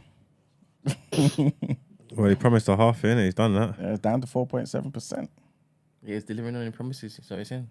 He said he done what he said he'll do. Yep. Suella Braverman's wrong, at least in that area. Saying that he hasn't delivered. All right, guys, I'm going to go, but yeah, enjoy the conversation. Thank you, man. All right. So I guess to kind of wrap up, yeah, do you feel like she'll be successful though? Do you feel like if her plan is to get Rishi out, right, i.e. leave him there, let him lose the election, and then potentially be put forward and become the next leader of the Conservative Party, do you think that will happen? I'm not going to lie. I can see it. I can see it. She's got long enough to build up her allies and to sway public opinion to get more on her side and do more of the, because she's standing in the fuckery. You know what I'm trying to say? That she's not shying away from it. She's prepared to be the people's champ. I'm not sure what kind of people, but do you know what I'm trying to say? That she's preparing herself to do that. When the Conservatives get their ass kicked in the polls, Rishi's going to be out on his neck, and she is going to be, for whatever you like for good, bad, or indifferent, she's going to be the strongest candidate in the party with the biggest presence. Do you know what I'm trying to say? Inwardly and probably outwardly, like because who's going to be left? She's setting herself up for a slam dunk because there's not even anyone else in the party behind Rishi to even challenge him or challenge her. There's no other names that we're talking about. I know you're saying Cameron. I don't see that. Yeah, I don't see Cameron. You know what I'm trying to say? So you guys were talking about Penny Mordaunt the other day. I don't see that either. Penny's not strong enough. Michael Gove could come through. What, the one that the thing the other day? The train station? Nah, man. They're not. But there's no strong leadership candidates there. She's gonna end up being the strongest one when all the dust settles and the smoke clears. She's gonna be the strongest one, and it's gonna be a natural progression. And remember, what we got, like 12 months still. I love that we are here every single weekday because you guys are gonna be so surprised as to what's gonna happen. Well, things can change, innit? I'm telling you, it's gonna change. This whole okay, but as it stands now, we have another brong for it. It's not gonna happen. If you had to project now, looking at that, let's just say if we go for the information that we got, more than likely. Just remember, the people didn't vote for Rishi to come in. Okay, fine, but let's just go. If we just project with the information and knowledge that we got now, that's cool, yeah. So more than likely, Labour's gonna kick their ass, right? Yep. He's not going to stay as the leader, is he? He's not going to stand a chance with this woman trying to tear him down every 2 seconds. Anyway, I don't think it's because of that. I think it's because of the cost of living crisis. Okay, cool. So everything, it's all relevant. Yeah. So they're going to lose, and he's not going to stay as the leader. All right, cool. Give me a strong leadership candidate from within the party. As in currently, without putting on my David Cameron hat, Yeah. Mordaunt would be better than being seen as better than this brown lady By who? by Britain. Or by the Tories. The same racist Britain. It's the Tories. Who's going to vote for the leadership? The Tories. The Tories. It's the party. So within the party, because she's not strong within She'd the be party. put forward before Suella. I believe so, 100%. Because they know that some of their core are vexed that even Rishi's there. 100%. And if it is that you want to dial up that right-wing rhetoric, you could just tell Mordaunt, dial it up a bit. I don't know if that's Mordaunt's bag though. She was running on that from the beginning. No one's going as hard as As hard. That's different. Like I said, you could dial it up. Anyone could dial it up. Maybe that's a good thing though, because really, can you win an election being like Suella Braverman? She's too raw. It's interesting. What was Boris? What was Boris? Boris was White and male. Yeah, but he didn't speak so frankly about certain things like Rwanda, man. She said that it's her dream to see a plane take off. Yeah, but she's only saying that because she's a brown person. She couldn't say that. Yeah, why are you moving as though white people would have be shocked and flabbergasted with her saying that? It's because you're black. No. You know, it's because I feel like politicians tend to have some level of tact. You know what I'm saying? Like, there's a way you conduct yourself. She's a bit too. She's not as crazy as Trump, but she's still saying some crazy things. You know what I'm saying? That politicians typically don't say. They hide what they. You know what I'm saying? What they really want to say. If you watch Trump made a whole career off the back of saying crazy things. I don't know, man. Not as wild as Trump. If you're gonna watch Trump, I didn't say as wild as Trump. He has the. But Trump is the anomaly, though, Brett. Trump is. Thank you very much. Though, innit? This is true. This is true. Charisma matters. This is true. Pump those kind of ideologies. 100%. That is true. She ain't got no charisma. She has racist charisma. Xenophobic charisma. She could tap into that any day. I mean, I don't want to. It's not charisma, but she's got something. Like the way she stands. Pure evil. Maybe it's that. Pure evil. And maybe that's to be admired because you don't see people. People don't move like her, bro. Like no one don't move like her. No one moves like her. In the public. Yeah, like in public eye, like standing like she's on pure wickedness, and people respect badness. That's facts. Badness run the world. Everybody knows that. You know what I'm trying to say? And the things that Trump's been able to do, everybody said was impossible. You know what I'm trying to say? So the president's been set. So that's dangerous already. You know what I'm trying to say? And again, it all just speaks to whether there is whether that silent majority exists, whether there is a base for her to appeal to. Because if they exist, then nothing came out of the realms of possibility. See what she's running on? Stop the votes. Yeah. That's what this next. Is he mixed race? Who? He looks it. Cleverly. Yeah. Yeah, he is. Yeah. That's what he's now running on. Stop the votes. All you need is a strap line. Keep them out. They're the cause of all our problems. That appeals to a lot of people. You get me? She's still the wrong. I don't see it happening. When the public now look to vote, I don't see it happening. So what you're saying is it wouldn't make sense to put her in place because she might be able to swing it and swindle her way in there for the party, but when it's time to go to the public and you're the leader, you're not going to get the votes that you need. 100%. And I think Mordaunt would be a stronger bet for them, especially if it is you saying that they want to reset. You're not going to reset and start with another brown. Impossible. Well, apparently you only need 15% of the MPs to submit letters of no confidence to then have a confidence vote. So it depends. Will she get 15% of people submitting letters? Well, they've already been having conversations about whether it's worth her making a bid or not. I think if she wasn't confident, she wouldn't have laid the letter in that manner. I think she's confident. This is the point I was making. That she honestly believes she can go all the way. Yeah, Like, she's not going to be moving like that for no reason. Like, obviously, in the background somewhere, she's been brewing up some kind of votes or, stewing parties, whatever. Something. There's no way you don't come out of a letter like that without, as you said earlier on, she's She's going for the big prize, man.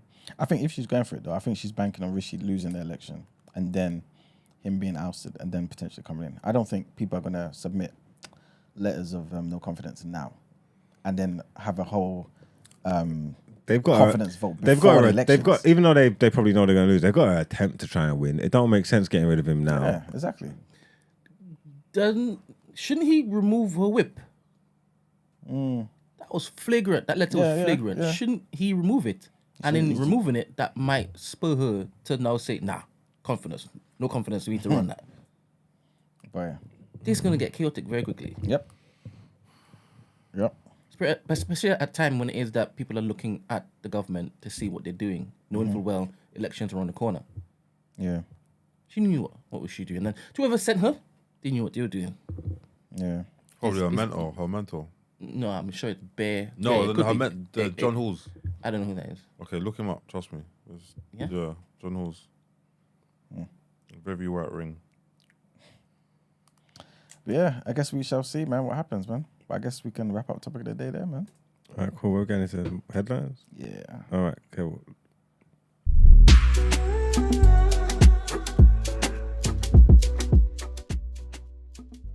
Okay. All right. Cool. All right, so our next headline, the US House of Representatives on Tuesday passed a temporary spending bill that would avert a government shutdown with broad support from lawmakers in both parties.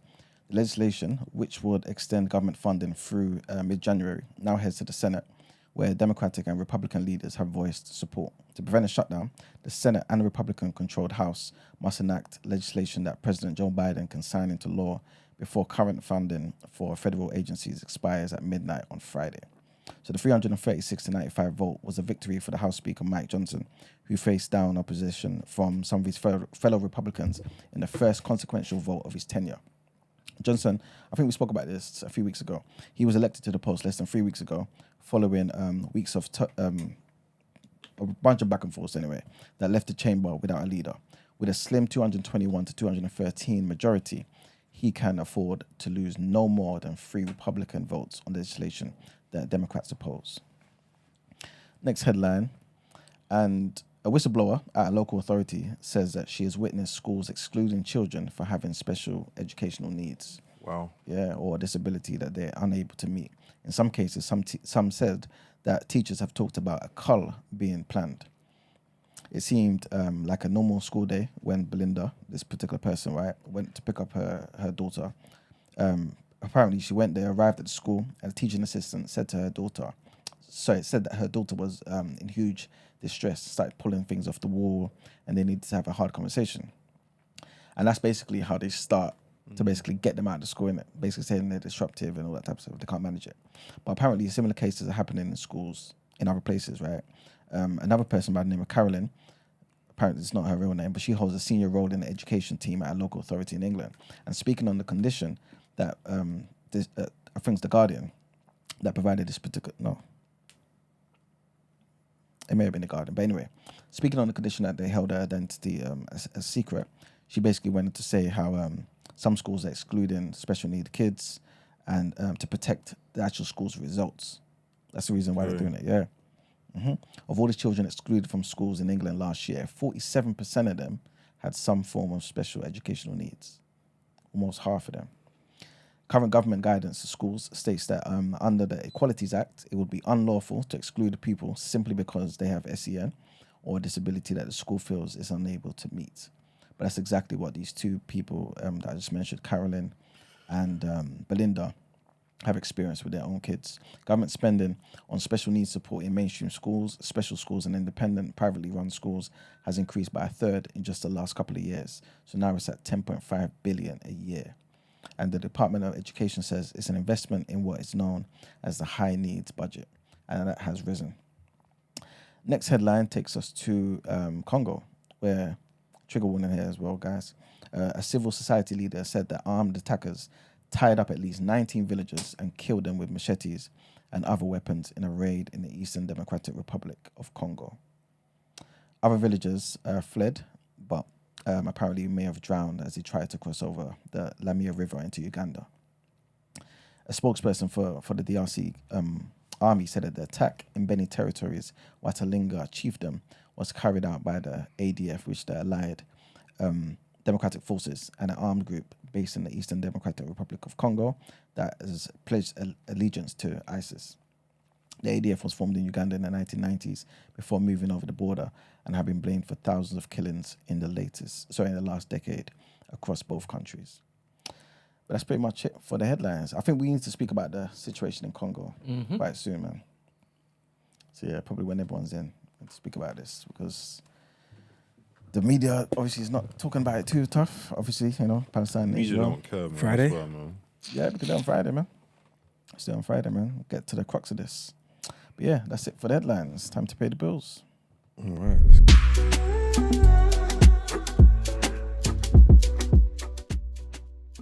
It's fine. It's all right. All right, people.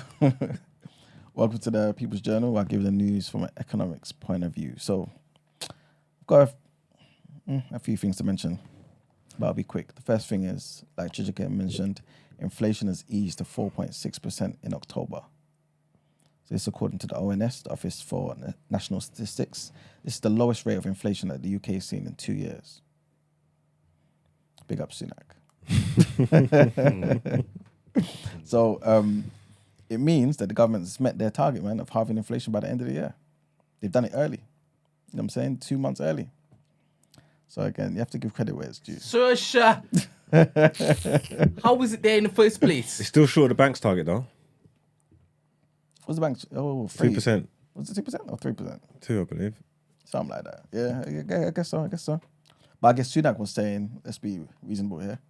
Let's get it down to half. You know what I'm saying? So at least he's got 4.6%. But we'll see what happens by the end of the year, innit? Because obviously it does fluctuate. Next thing I wanted to mention is, remember Pfizer? Mm-hmm. The people that were behind, the vaccine and whatnot. Apparently they're cutting 500 jobs, man. Okay. Yeah, man. So they're going to be getting rid of 500 people at their site in Kent. Yeah, not much information about it, but yeah, basically they're getting rid of them. Long story short, there isn't much information about it. It's just said that most of the roles are going to be like scientist roles. There are going to be some admin jobs as well that are lost, but most of them are going to be like scientist roles. But that's that. Next thing is Citizen Advice. They've helped more than 8,000 people with homelessness issues in October. And apparently this is the highest monthly figure that's ever been recorded.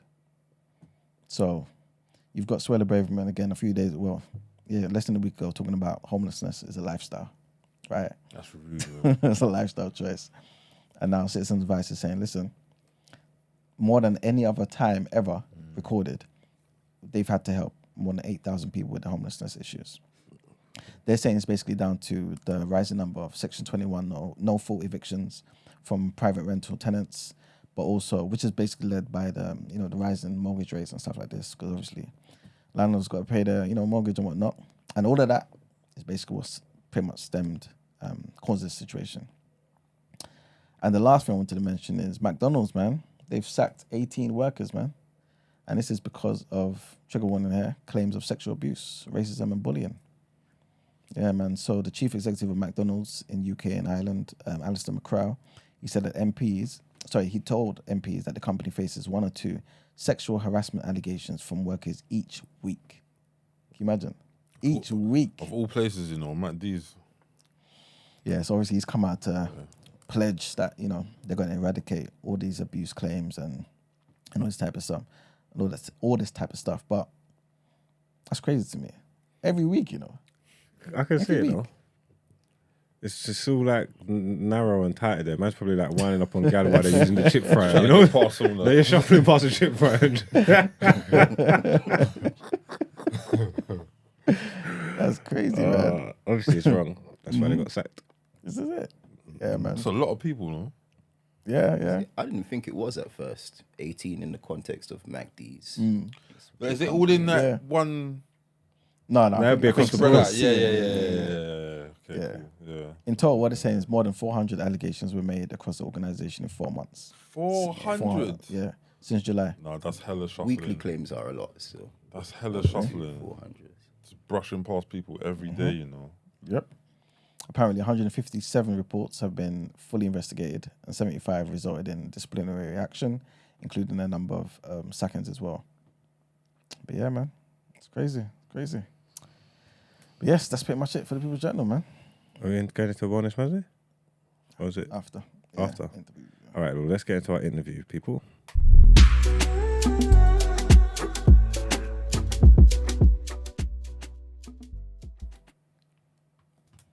All right. So, like we said to you guys yesterday, and I think early this week as well, we've got an amazing guest for you guys today. I'm going to get him to introduce himself. And yeah, he's got a very interesting and impactful story that I feel like everyone will be able to take certain things from, man. So, yeah. How you doing, man? You good? Yeah, I'm good. I'm blessed. Thank you. Thank you for coming, man. And my name's Edward. I'm a poet, writer, artist. Yeah, and yeah, I appreciate you guys having me. Generally, no problem, man. Yeah, no problem. To speak on it all. I have to pick up Isaac. he's behind the scenes at the moment. Oh, is that who's behind me? Can you imagine? God is my witness. I just shook your hand. You didn't realize? I didn't. I'm good. So it's always nice to see you, man. So yeah, man, pick up Isaac. He organized this basically. He was like he was the one who told me about Edward, and thought it would be a good discussion, and I agree, man. So, Edward. Yes, sir. Where do you want to start? Anywhere, man. Anywhere. Cool. Tell us. So, in terms of my poetry, I've over the course of the last few years, it's kind of shifted in terms of my approach. Okay. A couple of years ago, I wrote a poem every single day for the course of a year. That was during the pandemic. Okay. Something I've never done before, an approach that I've never really taken towards my poetry previously. Okay. And I think that was kind of prompted by a whole host of idea shifts. And I think the main shift came from me losing my hair, height of the pandemic, or losing all my hair anyway. So I contracted alopecia universalis, which is random. Was random to me at the time as well. There's no medical explanation for it, but it's essentially where your immune system attacks your hair follicles. Okay. So yeah, that happened suddenly. Oh, it's not something you've been dealing with your whole life? No, never lost my hair. 2020, wow, which is already a random year. Madness happening that year. It just all went, washing my hair, and then clumps are coming out. Wow. Yeah, then I realized, okay, yeah, this is like some sort of issue. Then it started to happen. It increased in speed rapidly, or at least I noticed it more. Eyebrows going, lashes going, full body. Wow. Things. Yeah, so that was strange. As I said, I looked into it and found that they don't really know much about it. Okay. Yeah, they understand that it's something to do with your immune system. There's ideas that it can be triggered by stress, etc. Okay. Life is stressful. I didn't feel particularly, you know what I mean, nothing more more stressed than usual. Is it something that can be reversed? People say it can. I mean, my experience, not so far, evidently. But yeah, people say it can naturally. Yeah. And there's all sorts of medicines that people try and use to aid it, but it's a waiting game generally, and nothing guaranteed. I can't say it's something that I'm waiting on, to be honest. I got past that a while ago, but yeah, that happened suddenly, and it kind of put me in a strange place. I was confused, as you can imagine, for a while. Yeah, then I just started to try and process things. I guess a good friend of mine who has like a natural hair platform. Yeah, I reasoned with her about it, like, oh, what's going on? She didn't really know either. But she kind of encouraged me to share my story. Is that the interview on YouTube, right? Yeah, okay, yeah. We've seen that. My sis Layla. Yeah, and I did that. Never kind of done anything front facing before. I don't know, like she posed it, and I just thought, yeah, why not? So I had the opportunity to share my story, and yeah, I realized obviously I'm not the only person who's experienced it. And I was fortunate to see the impact that it could have on other people. And I think, that kind of birthed a mind shift in terms of my art also. I started seeing how my story can contribute to other people, how giving my own experience can allow people to connect, tap in, etc. And I started looking at my art the same way also. Okay. I started looking at it as generosity, something that I have to give, something that's not for me, not for me solely anyway, because I realized even just harking back to me catching alopecia, I realized it's not only me speaking about it. It affects so many other people, and I feel a duty to kind of connect and speak to issues that other people experience. And I feel the same way about my art. It's not for me, it's for others. It's coming through me. So it kind of birthed a new way to approach that. And I just dived into writing poetry daily. So it's also prompted by a book I came across. It's called The Practice by an author called Seth Godin. Okay. He blogs daily also. And he kind of comes from the idea and perspective that there's no such thing as the muse. Generosity, art is generosity, and we kind of have a duty to give. And that shifted the way I view my art, particularly in terms of perfection, which I realize is not a thing. And once I got past that block and kind of committed ahead of time, because I told everybody on social media I'm going to do this every day. Didn't know what that would mean at first, but I thought, if I put myself out there, then I'm on the hook. Is it all based around your experience? Not at all. This is what I was going to ask you. Yeah. So like when you first started from like day one of writing the poetry, you like alopecia hadn't kicked in, had it? No. I've been writing poetry as long as I can remember, but never consistently. Okay. Never really pushed it on social media. So I guess the whole alopecia thing kind of it put me forward in general. I'd never really put myself as front facing. Kind of saw myself as a behind the scenes type of individual, just by temperament. So it wasn't like going out like performing your poetry and stuff? Not at all. I had on a few occasions I would, like funerals, weddings, kind of through my church. I'd done it on a few occasions, but it wasn't something that I was particularly behind until that situation happened, and I guess I was prompted to share my story and everything else off the back of that. So you're a Christian? Very much. Born again? Yes, sir. All right, then. Don't get horns for the Christians. So you see the impact of having alopecia and stuff. Is it more psychological problems? Because obviously, essentially, it's your hair going. It's just going to affect like how you're looking at. So it's your self-esteem and stuff like that. But are there any like physical or health problems that it brings? No, outside of my hair, by God's grace, nothing else, which I guess helped my perspective as well. Like there's been chronic illnesses in my family. My sister's passed away from sickle cell before, so in the context of things, I was able to kind of interpret it as it's not that bad. I lost my hair, right? I'm healthy. You know what I mean? I guess, like you said, psychologically, there can be a perception that you're not healthy, and that was something that I had to deal with. Happening and going into work and like. Oh, people see you and just assume you're sick. Exactly. Yeah, people like naturally want to know what's wrong and assume the worst. So, there was a period of time where I was kind of trying to answer questions on that with very little information because there isn't much. And that was like confusing too. I use the word confusing because I was still processing it all, so I didn't really know what to make of it. Pardon me. I was just. Do you find that's harder for people that already knew you? If that makes sense, like you coming in now and I'm seeing you. This is the first time I'm seeing you, so I can accept you for how you are. Is it difficult for people who saw you before and then saw you like this for them to even understand what's going on? Because they're the ones that might actually be thinking like, "Rod, what's wrong?" You get me? I can imagine. So it's an adjustment, but people adjusted quickly, I guess.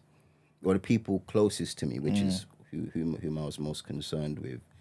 My missus quickly adjusted, obviously love right off the bat. My mom, my brothers, Isaac, my bros, Yeah, quickly moved on to banner and other things.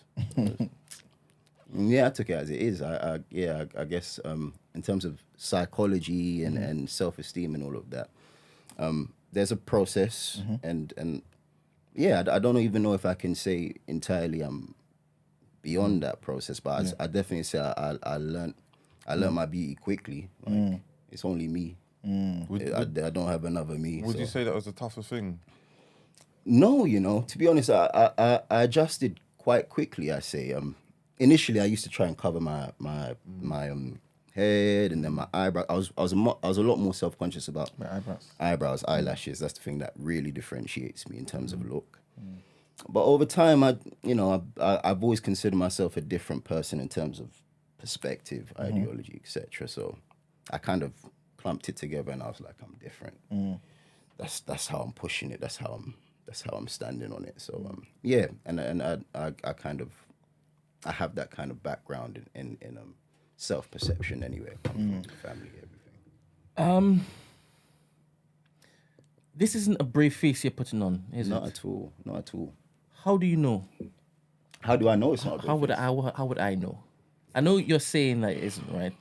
But was there a period of time when you were projecting, like bravado? Oh yeah. I fake it till you make it. It's a lifestyle for me. So I didn't perceive that. Yeah. But like, yeah. For instance, very early on, I started like, I was Googling handsome black men immediately. I was like, how do I transition? This is my new phase. I need to get me. Align myself with individuals I want to, you know what I'm saying? So I did that quickly. I started to try and perceive myself in a new light, think of how I'm going to, put myself forward, how I look best, how I'm going to rock it, all those kind of stuff. So, yeah, I'd say that came instinctively. And I don't know, through that process, I'm sure there was an element of faking it till you make it, but that's not the way I looked at it. I looked at it as trying to move forward because there is no other alternative. You mentioned in the beginning, yeah, obviously like in the shower and stuff, right? But I kind of want to go into more detail, yeah. When did you first notice? Yeah, like I said, and how small was the? You know what I'm saying? Like, because I'm assuming it wasn't like a big clump in your hand. Bro, it was. What, the first time? I was growing my hair out, so I had quite a lot of hair at the time.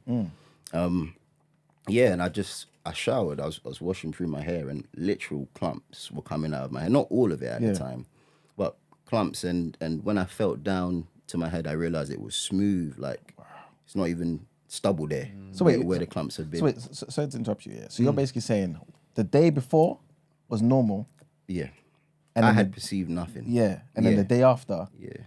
Yeah, like I said, I can't say whether it was gradually shedding, but I hadn't perceived it until I sort of washed my hair and realized that the clumps were coming out. And then from that point of perception, it felt like it rapidly began to fall out. Like I said, I started noticing my eyebrows, my eyelashes. How long was it from that first you noticed it to everything going on? Matter of weeks. Matter of weeks. I cut off the rest of my hair after it patched up quite considerably, maybe 3 weeks or so in. But my eyebrows and eyelashes in that course of time had pretty much gone entirely.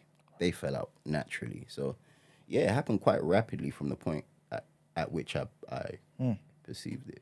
Did that make you have to navigate summer differently? It was. You know about that? I'm very much aware because I shave my head, so I know like hair has a purpose. That's why you have it on your armpits and all that kind of stuff because it soaks up things. So when my head's shaved, I sweat like mad. Yeah. But if I didn't have eyebrows, that would just drop straight into my eyes. Yeah. Do you get what I mean? I know for it like that. No, it would. Bare functions to hair. Even like for me, my nose hair went as well. Yeah. So like. My nose would be getting randomly blocked. I'll be thinking like, what's going on? Because your nose hair has a function, stuff like that. In terms of summer, it was during the pandemic. It was hot though. That was a hot summer for us. Yeah. So I guess so. I was wearing hats a lot of the time, and then other times I let it flow. Sorry, there's not much I could do. Who was outside during the pandemic? You don't need to be outside to know it was hot. You don't need to be outside to know it was hot. It was roasting. You were supposed to say, I was. Allegedly. Allegedly, apparently. Yeah, I was outside in the parks training and all of that, so it was a hot summer, but yeah. All right, so you're a godly man. You're from a godly household. Are you Nigerian? No, I'm Ghanaian. Ghanaian. Cool. When it first happened, did anybody in your family start like saying it's something to do with witchcraft or something? No, I didn't have that experience. Fortunately, my mum is just supportive. She was like, First of all, she wanted to know that I'm well, so she checked off all of the health concerns. Once I told her, as far as they've told me, there's no major health concerns. She was just like, "You look good, son." I'm certain that your wife is a fantastic woman, right? Yeah. When it initially started happening, and then you realized that this is what your life was going to be like going forward, did you see any change in her at all? Not at all.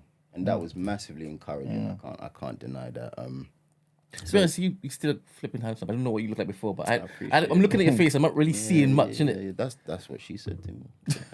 You know, I'm grateful for it. Yeah, she immediately kind of when I showed her the full cut, because first of all it's just patchy, kind of profile. She looked at me and she was like, "You look good." I was like, "Thank you. This is me from now on." So I appreciate that, and yeah, that definitely helped. As you can imagine, she was in my corner the entire way. Like I said, things progressed quickly, so we were both dealing with it on the fly. But from the point that I did the full thing, yeah, she was rocking with it. So say once you shaved it, you don't have to do nothing to maintain that. Nothing. I'm not gonna lie, I'm a bit envious. So just forever smooth. Just a little bit. Forever smooth. Yeah. People say that to me. Yeah, it's freedom still. I don't think about it anymore. Wow. Yeah. That's it, man. So did you have people around you that probably don't want to say not take it as serious, but didn't empathize with you as like? Did you experience any of that? You know, man, them have different empathy anyway. I got two brothers, extended brothers, like, so yeah, they were like quick to banter it, quick to like move on to who do you look like, this. And yeah, I appreciate it, to be honest. I never wanted to be pitied. That's not the kind of energy I put towards myself. So I appreciated that wasn't the energy I got from the people who approached it in that way. And yeah, I think all of that probably helped me adjust quickly. Yeah. Do you feel like, just on a day-to-day, people looked at you like random strangers? Like, did you feel people stares more? 100%. To this day, I still do. You know what? Sometimes I feel like people look at me like I've done it on purpose. Okay. You get what I mean? Yeah. Because that's the way I carry myself. I carry myself like... Oh, like that's just your style. So I think I get peculiar looks in that sense. Like, what's this guy trying to do type of thing? I'm not trying to do anything. This is me, for real. But yeah, that's something that I've adjusted to as well. Like, people can look. But I guess in the beginning, did you feel like, okay, I look weird and feel like your self-esteem was low compared to now? Or is it like... I'd be sort of remiss to assume that I haven't progressed. Okay. But I never felt like I had low self-esteem. Like I said, I kind of approached it. I attacked my perspective on the situation. I never wanted to feel low about it. So I quickly started to try and perceive myself in a new light. Okay, so this is you now. So okay, you're doing the bold thing. Yeah. Okay, so what looks good as the bold thing? What's your brand as the bold thing? I thought about all of that stuff very quickly. So yeah, I'm sure I'd like to say I've improved in confidence overall, because like I said, there was a process where I was doing the hats a lot, glasses to cover my eyebrows and lashes. But yeah, I over the course of weeks, months, I adjusted to that and started to, embrace the full look. So. And when you were like, I guess, the very first time you went to the doctors, what sort of medication? What did they say to you? Because obviously, like you said, maybe we're talking about stress and stuff like that, right? Yeah. But then I guess when they diagnosed it, and they really just kind of confirmed that we don't really know the reason why. Yeah. What sort of medication did they give you, and what's the medication meant to do? Initially, they gave me like topical treatments. Okay. So like creams that I was putting on the patches and all of that. But then I was kind of realizing that the hair's coming off my face, it's coming off my body as well. So it's not the kind of thing that a topical treatment is going to remedy. Like, how am I going to put cream in? You know what I mean? So I realized that that's not a goal. So I kind of stopped using it. And then I went back and they put me on a different medication. It's called methotrexate. So that's something that I still take till now. It's pill form, and over the course of time, it's supposed to regulate your immune system. Okay. So they say, and potentially make room for hair growth, but it's a gradual thing. So they say, and there's no guarantees in reference to it allowing your hair to grow back. This is in alopecia universalis, which is what I have, which is a different degree. There's loads of different degrees. Some people get small patches which grow over smaller time frames, but mine was whole body type thing, and I know that doesn't reverse overnight naturally, as you can imagine. So they gave me that. Was it a conscious decision not to get the tattoo eyebrows? I thought it looked dead. I just didn't think it will. Yeah, it wouldn't look real for one. So I just thought it looked weirder than I do. To be fair, it looks weird on some women. Say something. Yeah. It's not done right, obviously. But you're gonna go to somebody that could do it right. It's a professional. Yeah, probably. But I don't know. I always felt like firmer and more confident in attempting at least to embrace it holistically. Then I wouldn't have to make that decision again. Do you get what I mean? If I decide that this is me now, then I never have to double back and check on my acceptance of it. Do you get what I mean? Because that could work, could not work. I don't believe in that. I didn't believe in that kind of hamster wheel. And also, I wanted to embrace this look. I was like, this is me. By some rhyme or reason, this is where I've landed. So I'm gonna go with it. So when you started to research it and stuff like that, did you like just do it alone, or did you reach out to people and like have you met other people with alopecia and stuff like that? I have. When I put out the video, a lot of people reached out. There were times where people were sending me sort of new treatments that they've researched, things that they've considered. Try this, try that. And then, like I said, my sister's a sort of natural hair enthusiast. She kind of looked into things that I might want to consider also. But like I said, I never delved too deeply into the reverse aspect of things because I didn't believe in it for one.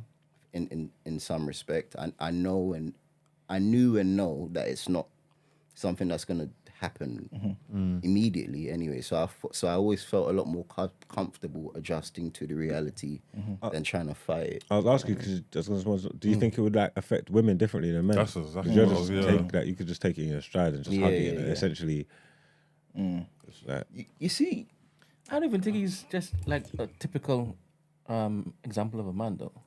In that sense, I might have sounded wrong.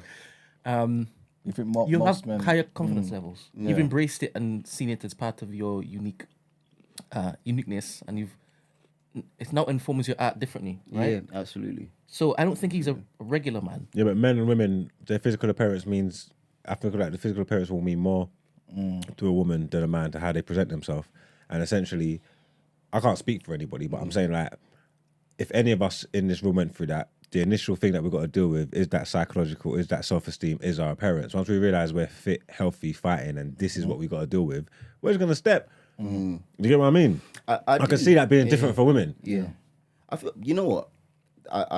That is one way to look at it. I feel like in some respects, men may have it harder because you see women naturally put on wigs. Okay, like you're saying about the eyebrow thing, women naturally draw on their eyebrows. So I've seen women with alopecia too, and I'm sure they have their own stories and feelings about it. But there's a lot of things that they can do to kind of approach the situation or appear as normal to whatever degree. I feel like men have less of those kind of options. Yeah. So when I put out the story and spoke to like younger men in particular, I did realize that a lot of them were kind of going through it, like you said, psychologically trying to reason with what has happened and how they'll approach things. So yeah, it's something to take on either end. I believe, but my process has worked so far. November's Men's Mental Health Month, in the UK. How did this? Obviously, this would affect your mental health, but in terms of, I guess you kind of intimated already that God was, I guess, the strength that helped you, right? But did you have to go through therapy? Did you do other things? Like, do you speak to people, counseling, anything? I did a bit of counseling, but not actually directly regarding my hair journey. Okay. I was in the process of engaging my missus and getting married sort of in a short enough time span after it all happened. So I was going through therapy for that reason anyway, which was cool. I did it for a little while, and I do think I gained some value from it. My mum's a counsellor by profession, so I'm familiar with a lot of the sort of styles and approaches. Other than that, not really therapy per se. I didn't really. Sorry, did you propose to her after this? I did. Yeah. Try to lock it in. 100%.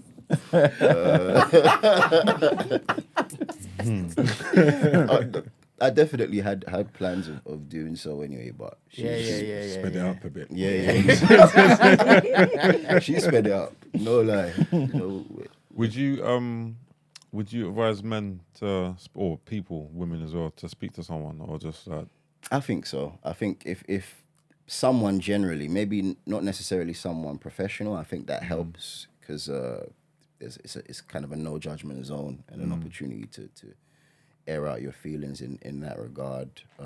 I speak to God daily, regularly. Like bro said, that's a massive part of my process, I think. And just a massive part of the way I perceived it all. I believe in purpose. That undergirds my art. That's undergirded my journey thus far. And I think that helped me to interpret what I was going through. I was like, this is my reality, so this must be part of my story. And talking to people, talking to God, I definitely recommend it for anyone dealing with any sort of rapid physical change, because it is an adjustment, and just general mental challenges as we all face. And was your poetry dark during the initial stages?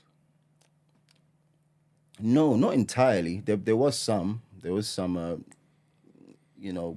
I questioned things. So I did have some of those moments, but I was writing daily. So my thoughts, ideas, topics kind of varied regularly. And I enjoyed that too. I enjoyed that sort of process.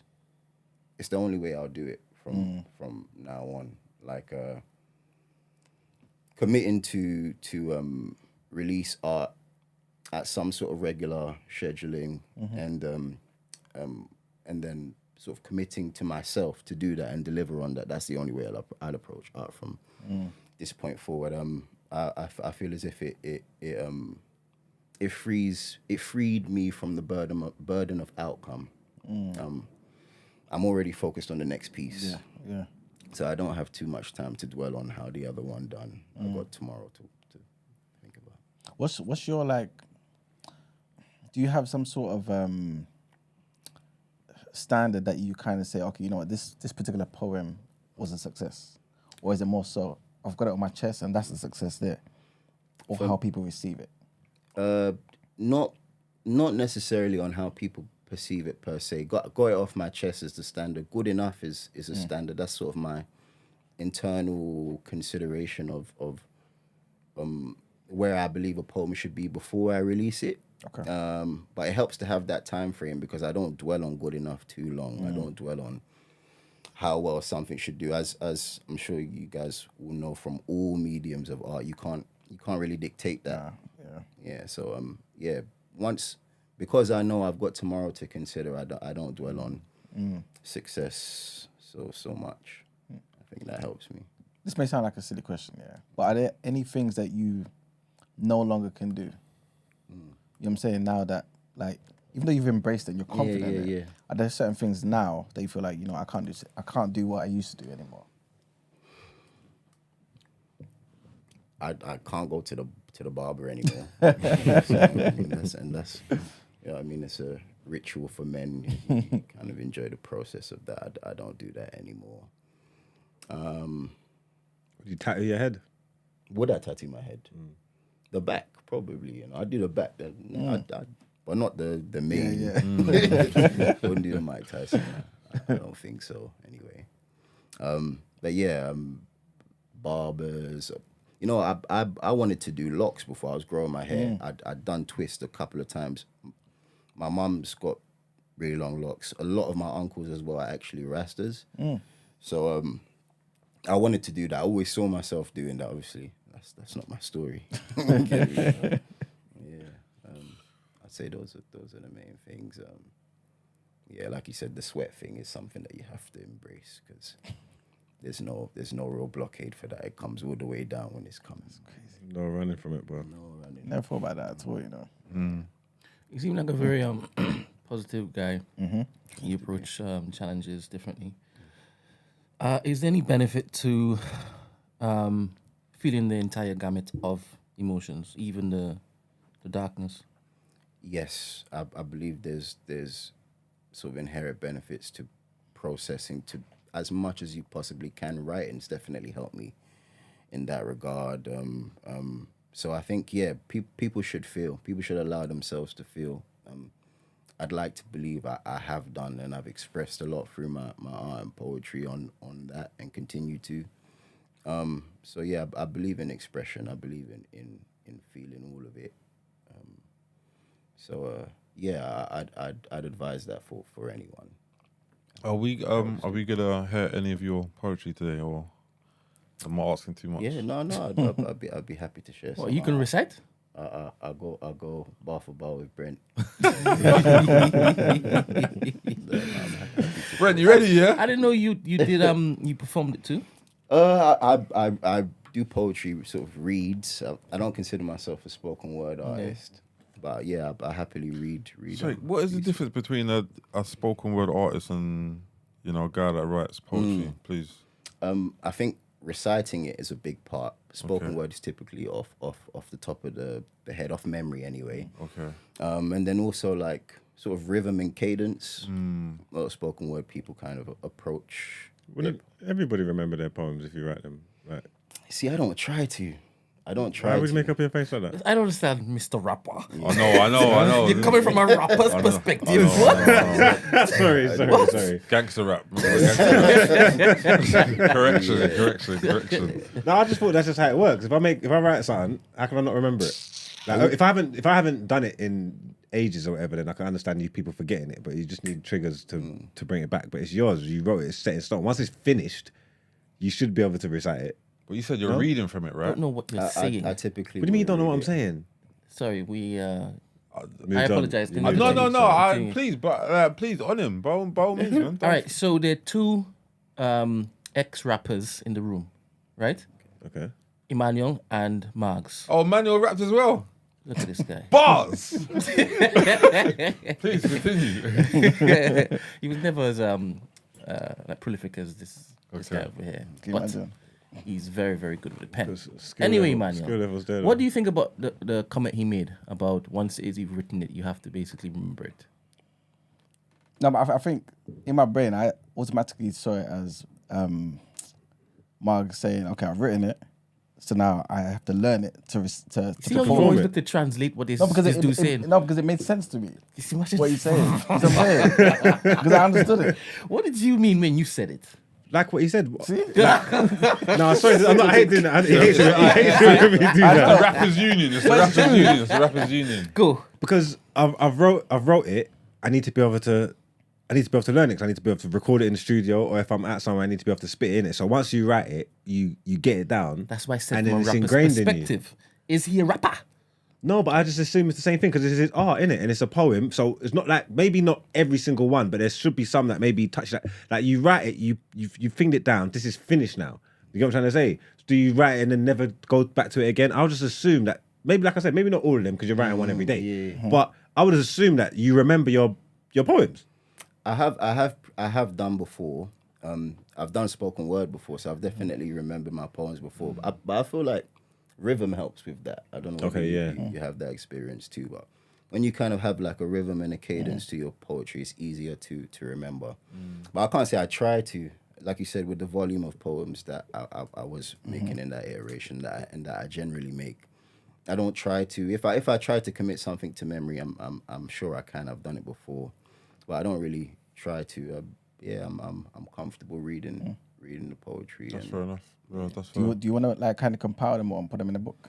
That's the plan.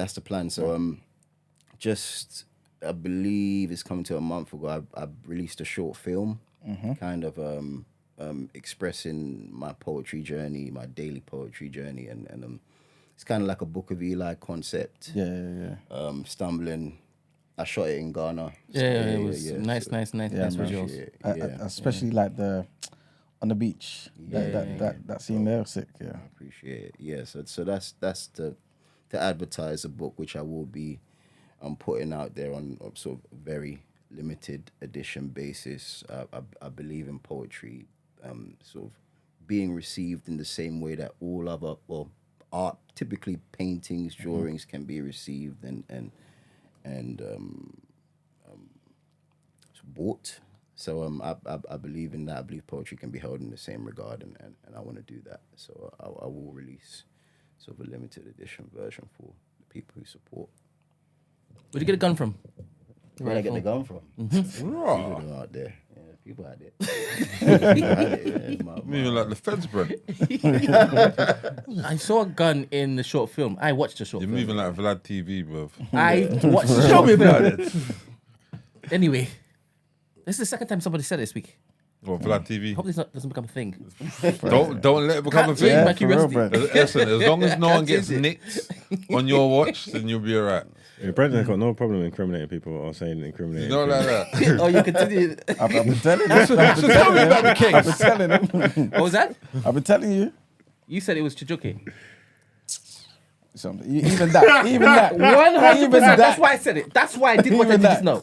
That's why I did what I did just now. You've never known me to be that like that. How can you put it on me now?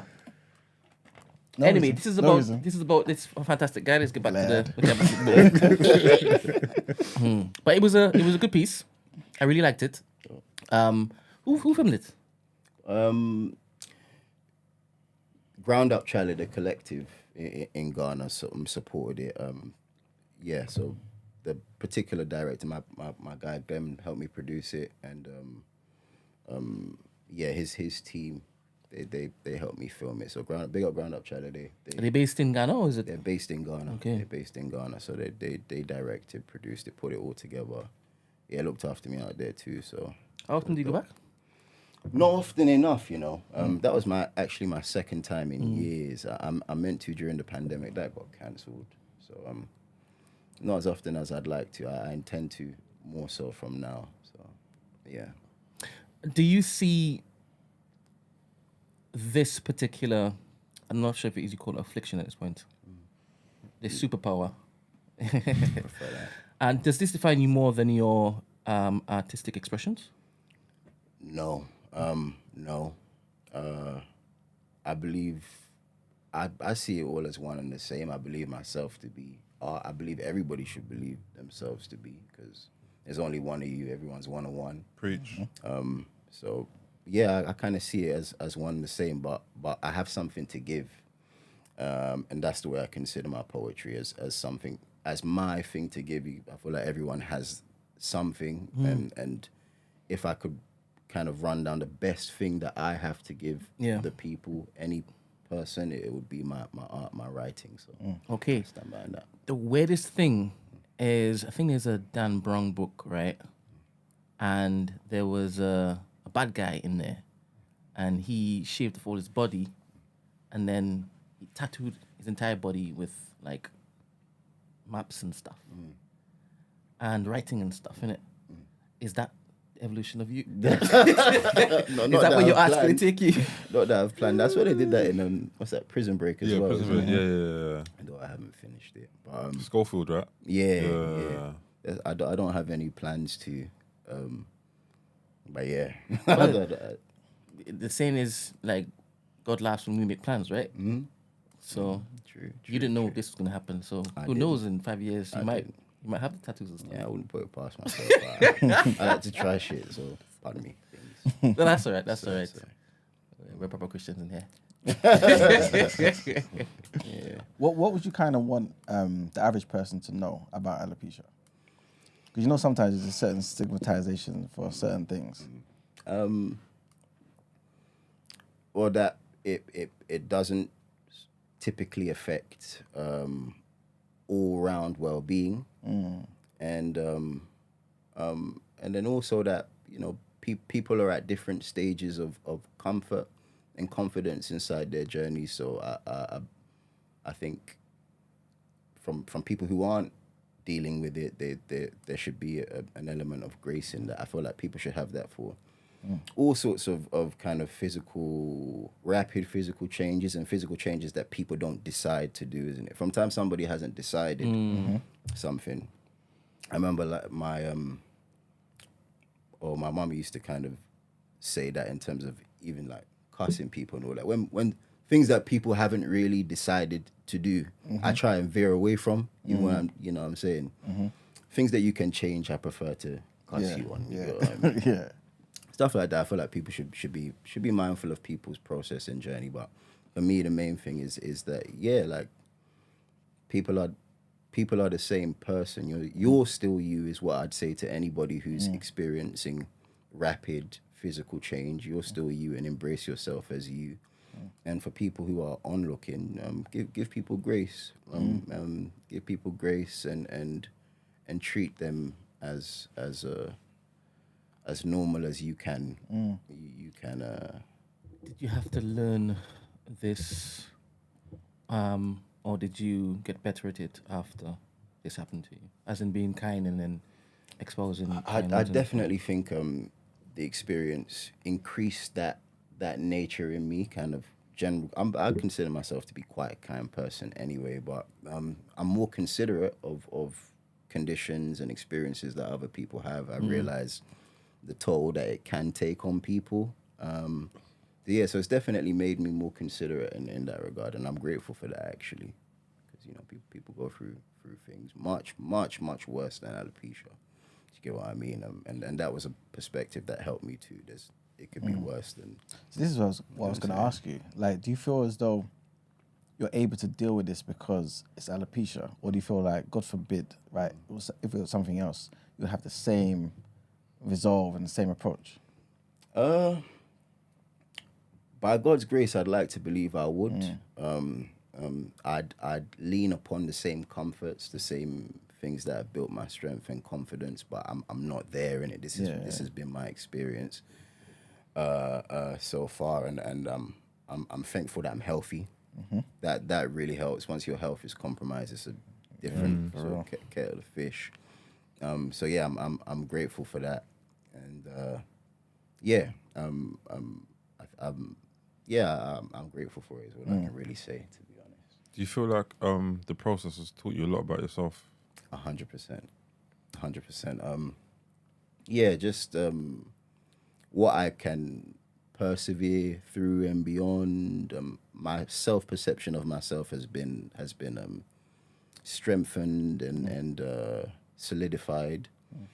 And then also it birthed a lot of my creativity. It birthed the idea that I don't believe that I can rightfully sit on something that I have to give to somebody. It's like one of the writers that inspired me used the idea of a burning building. If you see somebody in a burning building and you have something genuinely to give, you wouldn't say I'll come back tomorrow. Yeah. You wouldn't say I'll come back once you know what I mean? You'd give that, and you have something else to give tomorrow. So that's the way I approach my art, and my experience definitely taught me that. So yeah. All right, so we can see, everybody can see your head, but they can't see the rest of your body. Has it affected, and how has it affected the rest of your body? Holistic hairlessness. Yeah, 100%. That's a look that a lot of people aim for in this day and age. There you go. But it's not just smooth, is it? Oh, it's just smooth. Everything's just smooth. I'm 100% galaxy chocolate. Smooth. But I've never been somebody with much hair. Like I had the hair on my head. I had a little stubble coming. Manscaped got a whole company. People trying to achieve that look. You know what I'm saying? Manscaped. There you go. Yeah. So yeah, I'm smooth to the shoes. Smooth to the shoes is cold. Yeah, bro. Yes, Before we hear one of your poems, I did want to ask you, has your perception of beauty changed? I know you kind of touched on it, but because you know a lot of the time people will feel as though, you know what, the most beautiful people, a lot of the time there's a certain confidence about them. But then some people kind of rubbish that as just something you say, right? Yeah. But when a lot of the time we attach beauty to our physical appearance, now that you look different, but you've accepted how you look, right? Do you feel like beauty generally, how you just perceive beauty is different? Yes, I think it's always different when you have like an idea of something to when you experience it. I had ideas about sort of beauty being in the eye of the beholder, etc. But I had to live that experience, and I lived that experience. So I definitely feel it deeper. I feel it's truer. But like I was saying earlier, I think when you've only got you and your face and your look, like what are you gonna do with it? For me anyway, I refuse to not find the beauty in myself. I don't think that would be healthy for me. I don't think that'd be an enjoyable experience. And unfortunately, I believe it. Would it have been different for you if you were single? Having to meet women and that kind of thing? Experience. I'd be outside trying to navigate things, but I think I would have managed. When you meet people for the first time, do you, like, I'm not trying to ask you, like, do you feel the need to explain yourself? Have you accepted who you are, or do you have to tell everybody, like, why you present like that? Like, say vegans, it becomes their personality. No, you know what I'm trying to say? Like, it's not my personality at all. Unless somebody asks me about it, which people typically don't. I won't really get into it. For a long time, I didn't really want to speak about it too tough. Outside of the initial video I did, but I'm comfortable answering questions as and when they come. It's not something that I lead with. It's not something that I typically get into with people that I meet newly. Yeah, people don't tend to ask much questions once they meet you anew. I imagine that they may have those questions. But yeah. Again, in this day and age, people probably just assume that that's your style. I mean, depending on what you're dressed like and what you're going, they're probably thinking you're just one of them, man. Like, all right. Yeah. I think I get a lot that's of what that. I think it is. Because, to be honest here, if I look at you, I think you're a model. You know what I'm saying? Like, you look like you'd be in magazines and them type of things there. You know what I'm saying? So I think it's not too late, bro. Yeah, my God's grace. Still got that contract. My God's grace. So I don't think people would think, there's something wrong here. They'll think different, but that's his styles on purpose. Individuality, yeah. And sometimes, obviously, this is synonymous with like Satan worship, isn't it? What is? As in the people I've seen with it all clean. Oh yeah, they will have the little tongue. Yeah. Crosses and That's where I was going with it. I'm looking at you. I'm looking at your face, right? I'm thinking if your eyebrows went, you're finished. That's such a important characteristic of your face. Do you reckon? Yeah. Man says finished. Like you're saying, cool. Yeah. Why? Your eyes would adjust. Start looking at them differently over my eyebrows. Wait, like it's mad. I've like I said to you before, I've literally had that thought before. Like in the sense of if I never had eyebrows, I'd be cooked. Because You just about got eyebrows now. Exactly. Well, there you go then. There's certain times the sweat is just coming, and I'm saying like, brother, if I never had these little buffers here, I'd be finished. I'm honestly, I've had that thought to myself. That is a thing. It can get in your eyes and shit. Wipe it. Yeah. You know, we didn't do the 140 with him. Oh, yeah. Yes, it's true. Let's get it done, man. All right. So I'm not too sure if Isaac's told you or if you listened to the show already, right? Yeah. But basically, we got something that we call 140. So we basically ask our guests questions. Some of them are preference questions, so it could be like Amazon or Netflix. But some of them are actual general knowledge. So it could be about anything in the world, pretty much, yeah. And we do it over a beat. You don't have to do it with any type of rhythm. You just have to ask the question, right? And yeah, that's pretty much it, man. So, do you have it there, Marks? What? Do you have the questions? I think so. They're on the deck, right? Mm-hmm.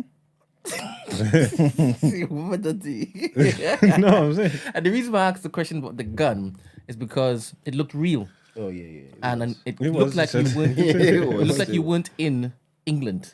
Yeah. So I wanted to know: do you have uncles that are in the army and they just borrowed it borrowed it to you for the particular shoot, or did you hire it from somewhere else? That's all. That wasn't a Vlad TV question. All right, Vlad. All right, Vlad. Yeah. Trying to get everyone nicked. It's people, but yeah, like I said, Ground Up Chalet, the people at Ground Up Chalet, yeah, they organised the whole thing. By the time I got there, set, production, everything was ready to go. So yeah. Could you move to Ghana to live? Is your wife Ghanaian? She's not. She's Nigerian. Hey. She's Nigerian. Yeah. That's good, man. Yeah. Is that a problem, Mr. Jamaican? No, I'm happy. I'm happy for him, man. Mister, what do you call me? Jamaican. wrong country. But hey. All right, ready? Do we know the order? Yeah, I guess just 1, 2, 1, 2, 1, 2. Straight, man. All right. Summed up. Go on. You first for me. Text and I'll put. You ready? Mm-hmm. All right, 3, 2, 1. Texting or calling? Texting. Matoke is a dish from what country? Congo. Who is the current Deputy Prime Minister of the UK? Don't know. Writing or reading? Writing. What country did Amapiano originate from? South Africa. What country is known as the land of the rising sun? I don't know. Healthy food or nostalgic junk food? Healthy. What African country does Daniel Kaluuya originate? Uganda.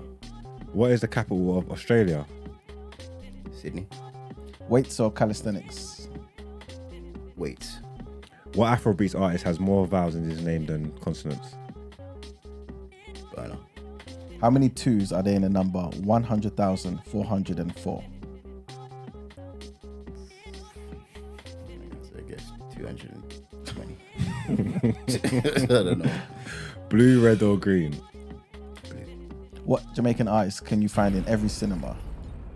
Artist. Popcorn. You got it. Okay. Yeah. Alright, you did well, man. Too bad. Yeah, you did well. What did he get wrong? Did the Deputy Prime politics Minister? one is bad. That's Oliver Dowden. Okay. Matoke is from Uganda, not Congo. Okay. Land of the rising sun. Japan. Okay. And the capital of Australia is Canberra. Mm-hmm. I was going to say Melbourne after I said Sydney. I didn't know that. Canberra. Canberra. Mm-hmm. Canberra. Yeah. That's been the capital. I think so. Yeah, it's been for a while. My geography's off, bro. There's something new every day. But yes, man, before we wrap up the interview, again, we'd love to hear one of the poems. Boss. Yeah, why not? Beautiful. I'm just gonna.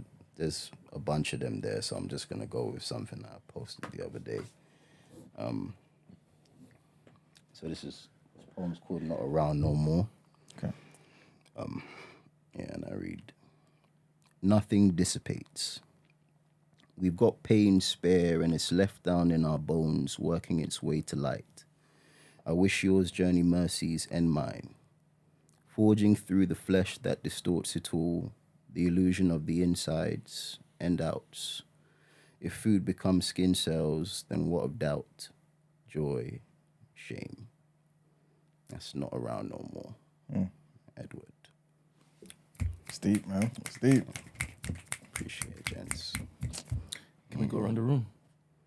And do what? Everyone do their own There are version. 2 people here that don't forget their bars. Yeah, innit? Give us some bars, bro. It's not the same. Come on, rappers. I'm retired. Oh my god. What about you, Yellow Man? What you got? Mitch is moving like I ain't known him his whole life. You're gonna pretend like you don't write lyrics or something. Bro, What? Rich. Yeah. Oh yeah, because since you started off the top, you wanna do this, man. I I don't understand what you're trying to do. went to the amateur. I don't even know how you had the audacity to sit there and take that stance with me knowing what I know. To Sunday That's football, ridiculous to me. crazy. That is ridiculous to me that you would take that stance with me knowing what I know and you knowing who I Let's am. go round the room. One man said he's retired. You already heard the other man. It's your turn, man. Let's go, man. No, What does that mean? I'm straight, man. Rich, man. I think you need to debut your. Every man's got 8, 12, isn't it? That's what I believe. Some people will say that's not true, but I believe every, well, let's say black man has kicked a verse one time before. Even if it was one time and it was so meaty, he vowed to never do it again. Yeah. That's a fact. I believe. I don't care what grime, rap, junk. I don't care what it is. You've dabbled at one time. Because to know you're not good at it, you would have had to try. You about to say jungle? Jungle. Rich, I'm so curious, man. I think poetry falls all into that as well. Obviously, it's different with the. So, yeah. Do you know what I'm saying? 100%. I think people just need to express themselves. With You rhyme. going for the notes app? Say again? Is that the notes app there? I'm on YouTube. What are you curious about, Brent? You really be writing? Say again? I feel like writing's a good form of expression anyway. And even if you're not a poet or like, because I'll just write stuff, random stuff. I wake up saying random stuff all the time. I believe that. So I mean, I feel like it's just good to get it done, and you know that the mind is a beautiful thing to waste, right? So why not? The just, mind is a beautiful thing to waste. That was poetic. True, though. I like the spin on that. Yeah, so man, every now and then. But did he actually spit? Nah, man, that's his thing, man. Did he actually spit? Me and him was in a crew together. Just doing Well, I was grime. never in no crew. He was from Matchtown. Remember that? This is before Match Time. It's got nothing to do with Match Time. Brother, we're in no crew, bro. Don't We listen used to to him. spit. We used to spit You back can't to back. listen to this guy. I told you. I don't mind. Anything he says about me, you have to take with a pinch of no. We used to make tapes. Forget the We've got pinch of tapes. salt. That grand one. Yeah, grime. Forget the pinch of salt. Take the whole tub of salt. Like you can't listen to anything this guy says Is he about me. lying? They know I'm not lying. Look, put this camera on me. They know I'm not lying. Why the hell would I lie? This guy listen, how much stories Now have you you heard say this that. guy? You do that. How much Do that in the camera. Fuck Go the on. camera. How much stories have you heard this guy talking about me, bro? Come on, man. You have to know by now that it's all fibs and ribs. What do I know, man? I tried, man. God knows I tried. We was in a crew together, man. Oh, Brent, you never performed any of these? No, never. I'm not a spoken word artist at all. And I've never. That's why I got triggered when you said Oh, because you've never remembered anything. I haven't written to remember it. Just Then that written don't to just count. put it out there. What do you mean you ain't written to? Have you got them stored somewhere on paper? Yeah. I don't go and say, let me know. But, so you've never gone commit back to to them because memory. you never had the intention of sharing them with the world. I do. I put it out there What, out there where? in the internet, On what platform? Instagram. And I put it on the front of every single stream. You don't watch the stream, so you would never know. Yeah, but the words that come up on the beginning of TDA every day. Yeah. They're not. That's Google. Oh, is that you? and Is that thing. your words? Oh, it's Google. Mr. Don't do that. What? That's your words. So don't start talking about writing. I want. If you say you're not interested in this, No, I do out know. of this. I'm interested in spoken word. I Like, do want to dabble. You just didn't convey that to the people. They watch every day. They see the words. That's why I have him there. I don't want it to be it's me doing it. the if words you that they read every single day because it's never the same words. Yeah. Yes, that's how it works. How many episodes are we? We're A lot. deep in. 380 something. 380 Oh, something. so you got an album? So they're never the same words. When you talk a lot, especially when it is Mags is talking to me, I'm going to now focus. I don't mind. I don't mind. I just want to know that those are your words. you see when the shoes on the other foot, and this is why I get annoyed with him because you see how annoyed he gets with yeah, shorty. yeah. Now the shoes on the other foot. And then you go hide his hand. I'm not annoyed. Yeah. I'm not annoyed. I don't get annoyed. As he squeezes the stress ball. I just listen. That means you must write regularly as well. Yeah. It's dope. Yeah. Sorry. So yeah, I don't commit it to memory. That's fair enough, yeah, but you've got a platform, you've got a way to express it, and it's never going to be you reading it, so I can understand that. Where you doing them every day and all that. I forgot all of these words around the studio, they're all yours, isn't it? It's dope. That's dope. Did you know someone came in there and saw it the other day, taking pictures of that and all that? Do you remember? Does that fill you with joy? What? Who took pictures? Odin. What? Odin. Who Odin? So is this a nickname for somebody? You do this and now you're going to move like I'm talking crazy and then you're going to remember and go, Odin. The Nigerian fella. That was here the other day in the No Behavior session. Yes, you do. You spoke about him on this show. Okay. Oh, see, I didn't know he was taking pictures I told of you it. you're going to go, okay. Now, I met him once. He said his name to you. He was talking to you. He wasn't talking to me. I happened to be in the studio. Okay, yeah, no, he was walking past. He took a picture of that one. He saw it. He's like, oh, that's cool. And he took a picture of it. Okay. So Cool. You never tagged me. It's okay. But yeah, man. Cool. Enough focus on me.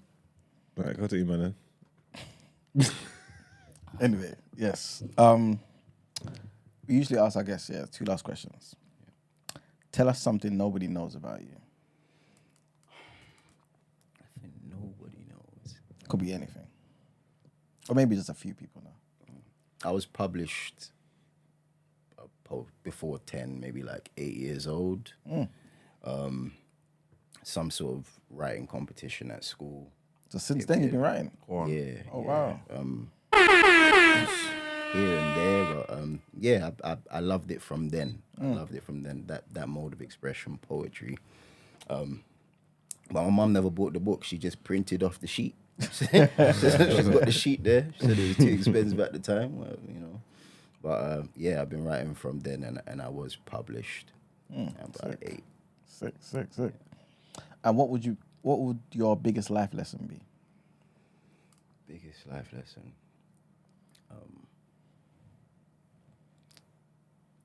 You only have yourself. There's only one you, and I feel like that one you deserves all of your appreciation, as much appreciation as you can muster up, and you should be working daily to increase that. You deserve that, I believe. Jeez, I like that. Beautiful.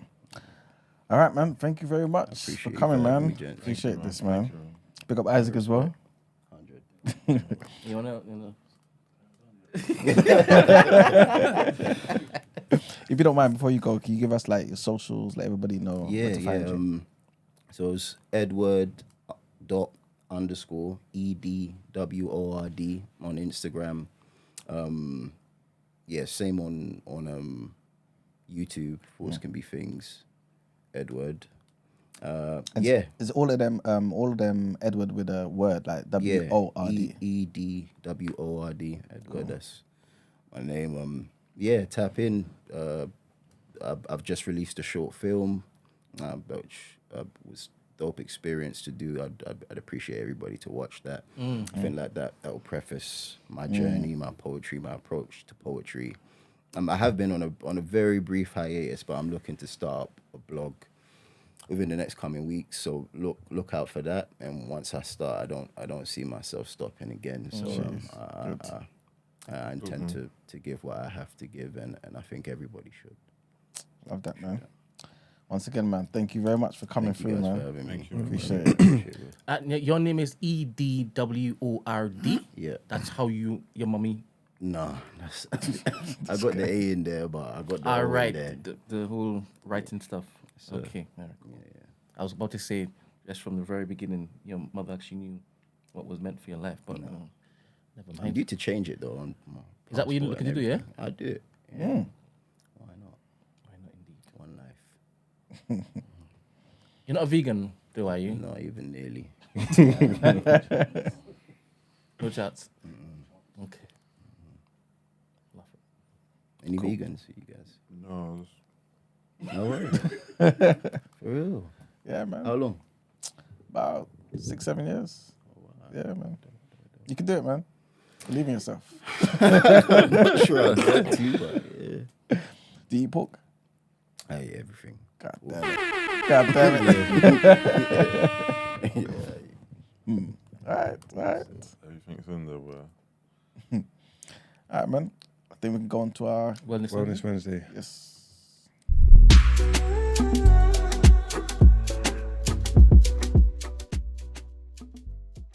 All right. We've got this.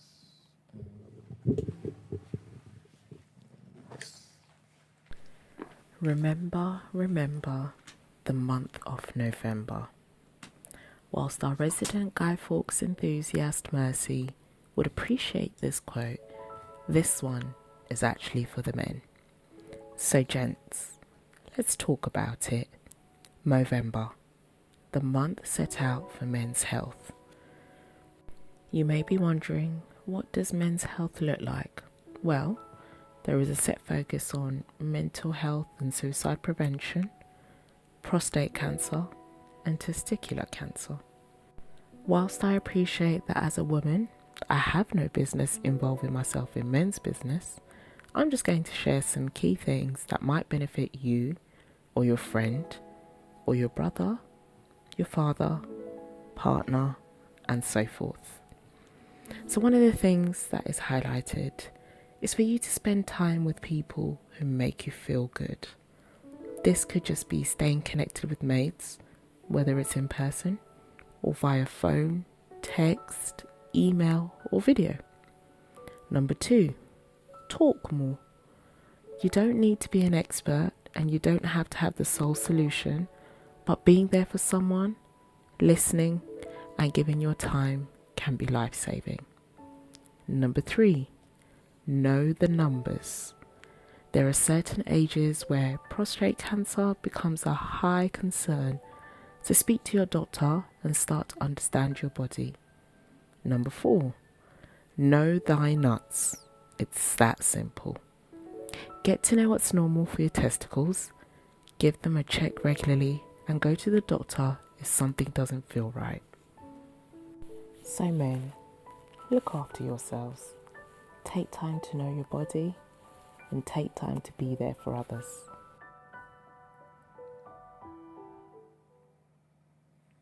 You just gotta take heed, man. Check your nuts. It's real. A lot of people in my family have died from testicular cancer and all that stuff. It's serious, man. Get into your late 40s and that. It's peak. Well, we're going into our last set of headlines for the day. All right, let's do it.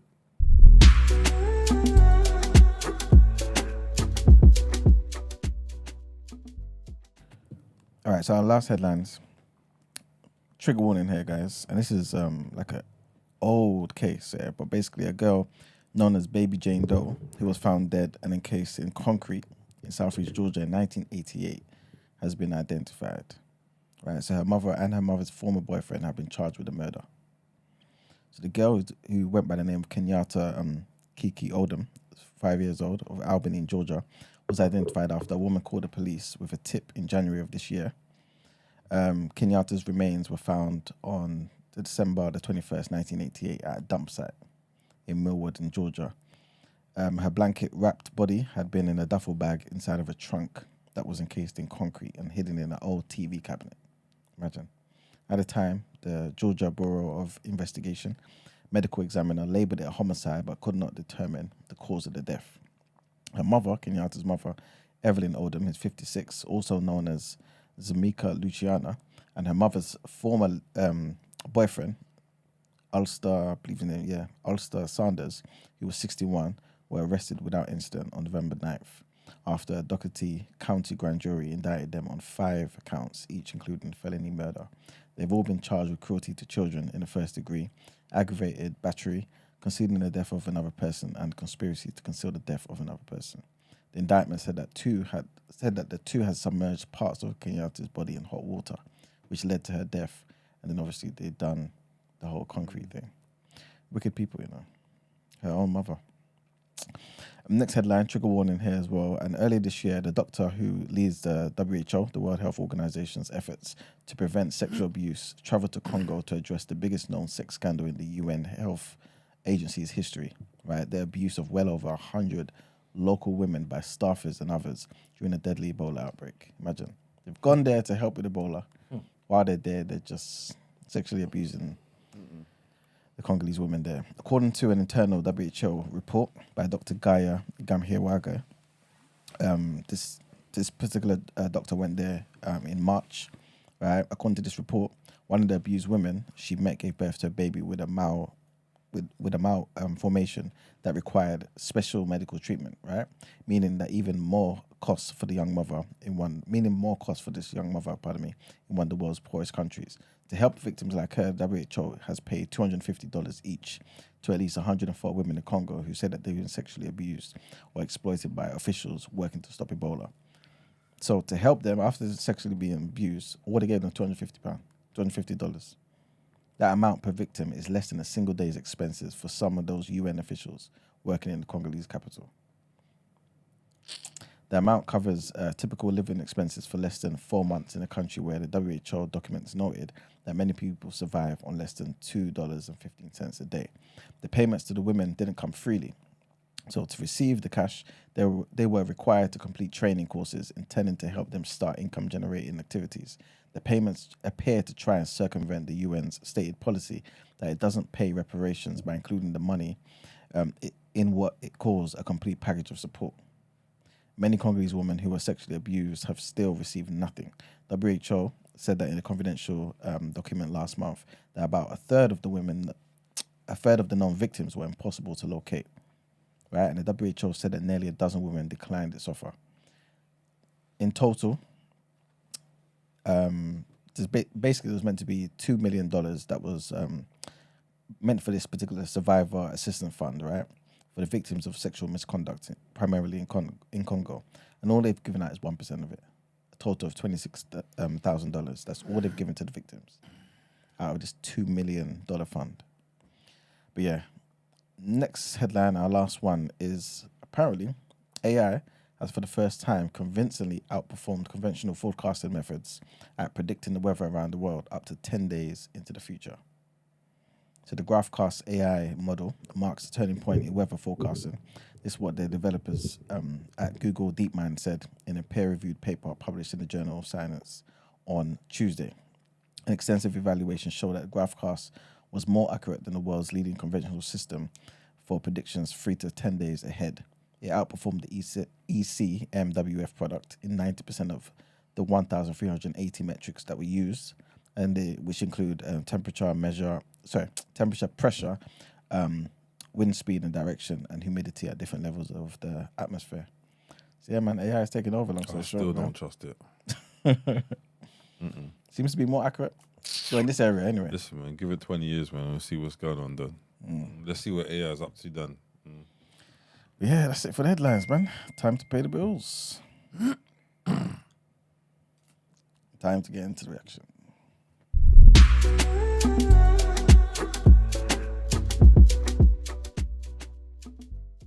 I was just about to say that. Time for the reaction, people. No, I'm just playing. You know what? Obviously, we've got a big boxing event coming up in Saudi Arabia. And it'd probably be better if you lead the fight section. Did you see the basketball stuff? What, the fight? Yeah. I just literally just saw it just now. I've missed it. That's crazy. Someone just sent it to me and I haven't had a chance to watch it because the video was 1 minute long. So I thought, whilst he's talking, can you watch it, please? All right, go ahead. Thank you. Right, just tell them about the fights that's taking place today. All right, cool. So basically, earlier this year we heard about, well, to be fair, as recent as like a month ago, so it was meant to be a big fight in Saudi Arabia, December 23rd. It was meant to be, well, at least it was rumored to be Fury versus Usyk, unifying heavyweight bout. But obviously, that's not going to happen, especially after Fury's performance against Ngannou the other day. But they're still putting on a sick event, right? And apparently, was still some of the fights haven't been confirmed yet, right? But it was promised by Frank Warren that was going to be a big card, right? And so we've got some people, man. AJ's going to be fighting. Deontay Wilder's going to be fighting. Daniel Dubois is going to be fighting. Jerome Miller, you remember Jerome Miller? The one who took PEDs, wanted to kill AJ illegally, right? Bivol's going to be fighting. Opataya's going to be fighting. Frank Sanchez is going to be fighting. Yeah, it's looking like it's going to be a very, very good card. So which one of them is going to be a good fight? I think Deontay Wilder versus Joseph Parker. Oh, it's Parker. Yeah, he's fighting Parker, yeah. So some of the other fights, like, people are still not sure about. Jerome Miller's meant to be fighting Daniel Dubois. Oh, that's a good fight. That's a good fight, exactly. Yeah. I don't like Jerome Miller because of obviously the PEDs and stuff. And I don't want him to ever fight AJ. But I think Daniel Dubois, like you said, it's going to be a good fight, man. It'll be a good fight. It'll be a very good challenge for Daniel Dubois, man. Even Jerome Miller. What's it called? The last fight out there with, what's that, his house, it was like a concert. Oh, like yeah. The Ghana one. Yeah, the opening ceremony was like half an hour long, pure people's. Like, they're doing it different out there, but 100%, they're really shelling that money. They had 2 rings as well. Yeah. For real? I don't think I've seen that before. Yeah, never. They had the undercard and then they moved everybody else. Everyone to the main I'm ring. looking in the back, I'm saying, wait, why is the thing so small? Like, where is everyone? Where's everyone fitting? And then they shifted the camera. I was like, oh, these are just deceiving people. It's crazy. But it's looking like, because you know a lot of the time, certain fights just don't happen because people don't, boxers don't get the money they want. It's the person. Yeah. But it seems like the Saudi Arabians are looking to just pay what everyone wants. You know what I'm saying? So again, to be fair, a lot of people are upset because Wilder's not fighting AJ on this card. AJ got? He's got Otto Wallin. You know, the guy that Fury beat when he came back from his, depression, all that type of stuff. Yeah. I think that's a good fight for AJ. All these fights on the same card? Yep. Saudi don't play, boy. That's what I'm saying. They're just shelling that money out. That's what I'm saying. It's a serious card, man. So yeah, it looks like they just gave everyone the money and said, look, let's whatever just do you it. ask for, basically, you get literally. So yeah, man, some of the fights are still not confirmed and everything, but the ones that everyone's kind of aware of for sure is AJ versus Otto Wallin and Wilder versus Joseph Parker. I'm looking forward to that fight. Dubois versus Miller, again, looking forward to that fight. The rest, still kind of in the air. So Bivol is definitely going to be there, though. Opataya is going to be there. Looking like he's going to be fighting Bradis. Frank Sanchez is going to be there. But yeah, it'll be interesting, man. It sounds like a good night of boxing, though. 100%. All right, then. And staying in Saudi Arabia and boxing. Wait, say that again? Staying in Saudi Arabia? No, it's just the way what are you laughing for? I heard it too.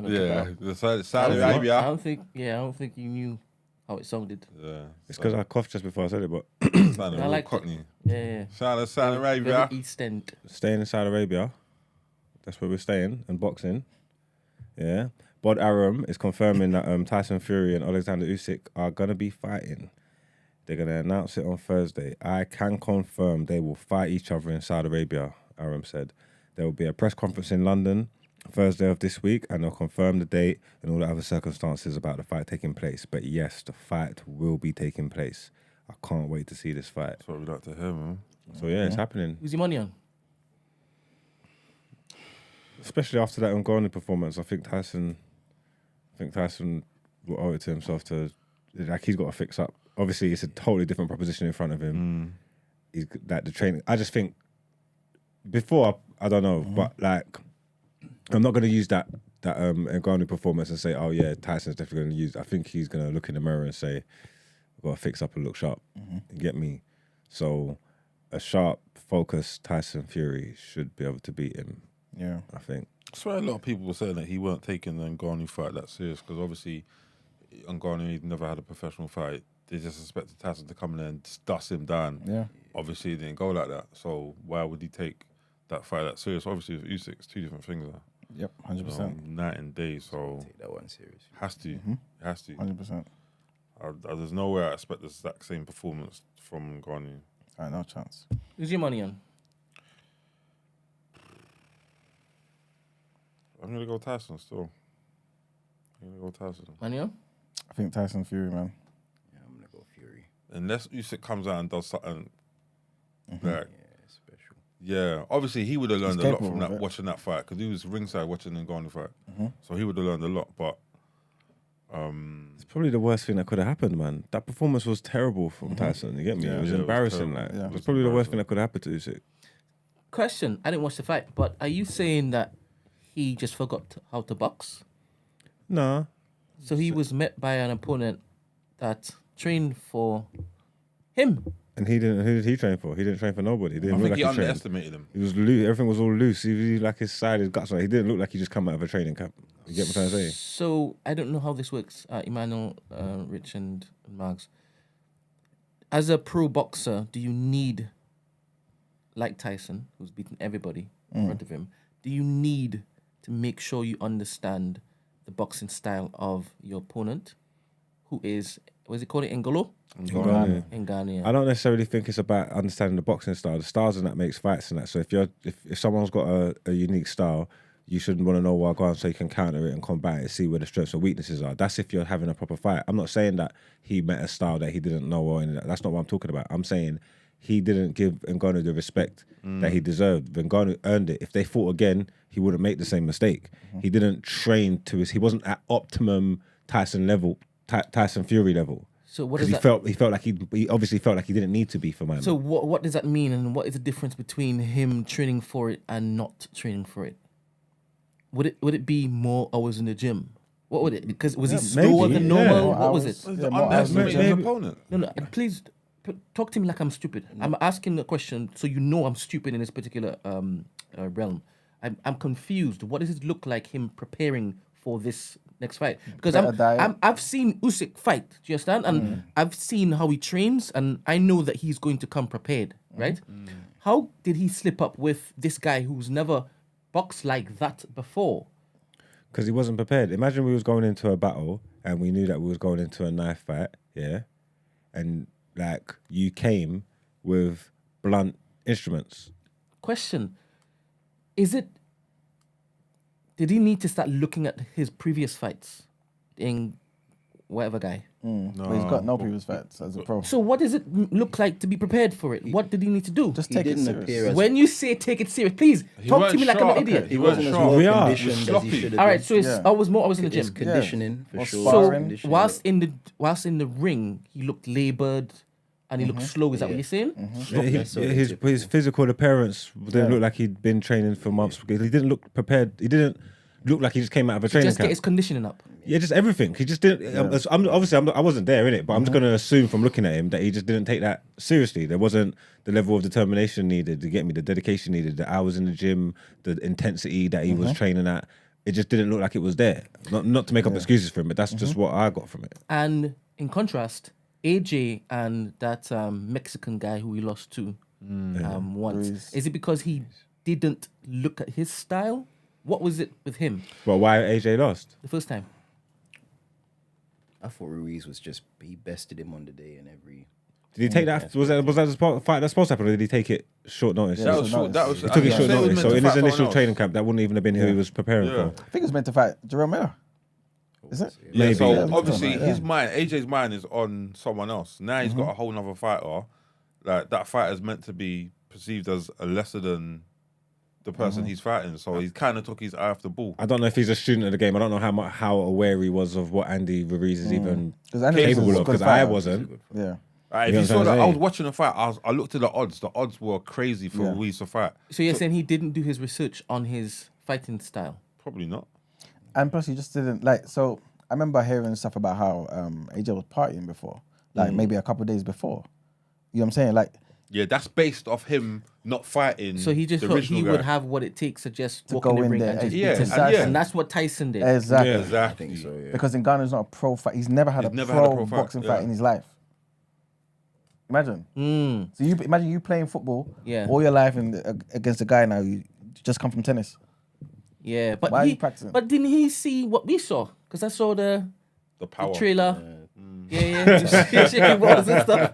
Did he see that? Did he know that he would be taken seriously? And his entire career, that black guy, in entire career, he's like risen to the challenge. Yeah, but it's still MMA though. It's two different disciplines, isn't it? And boxing is an art form, and he probably just thought that he was the superior boxer 100%. And he was gonna do him. I'm telling you right now, everyone in Tyson's camp thought he was gonna wipe the floor with him. The weirdest thing is, isn't it also possible for now that black guy, he's now felt the punch, he's now seen him, and he's been researching and stuff. The next time they come into the ring, he could still flip and beat him because he will raise his levels. You mean in Ghana would? In Ghana.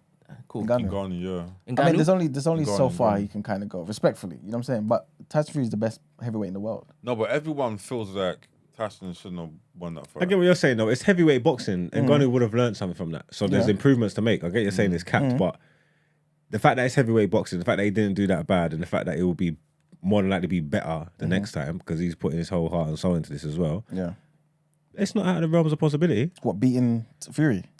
Because remember, when Nganou's learned certain things, but Fury is now saying, okay, I'm not going to see you as a joke anymore. He's going to fight him like the heavyweight champion of the world he is. So, win every round. Tell me something, because I didn't watch it. Wasn't he moving like the heavyweight champion of the world? No, not at all. Is it because he, Ngannou, neutralized him? No, I don't really. think so. I didn't watch it, so Ngannou did a good job though. Like he when you say good job, he came out with respect. Like even though he lost, Ngannou, even though he lost, he came out with respect because no one expected him to knock my man down. So hello. Good morning.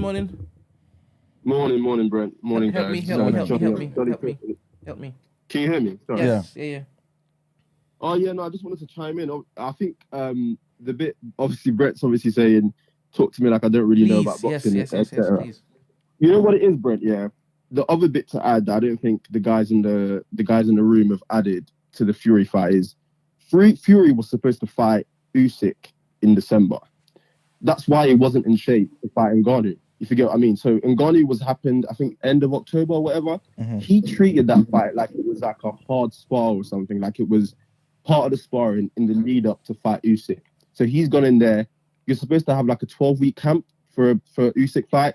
So he's probably like 6 weeks into his camp, getting ready. I'll fight Ngannou, dust him off, and then that will put me in prime shape for Usyk. But obviously, it didn't quite happen that way because he didn't take man seriously. And then the additional bit as well is based on all these MMA boxer crossover fights, not a single one as the MMA fighter looked good. So again, that's another bit where Fury's looking at it going, well, McGregor fought Floyd. Anderson Silva's fought Jake Paul. Just bear these MMA guys coming into boxing and they get whooshed over. So yeah, I think these are the little bits that add to Fury's performance. Did he look good, the black guy? Do you know what? Yeah, he didn't look bad. I'm more of an MMA fan than a boxing fan. And Ngannou didn't look that good.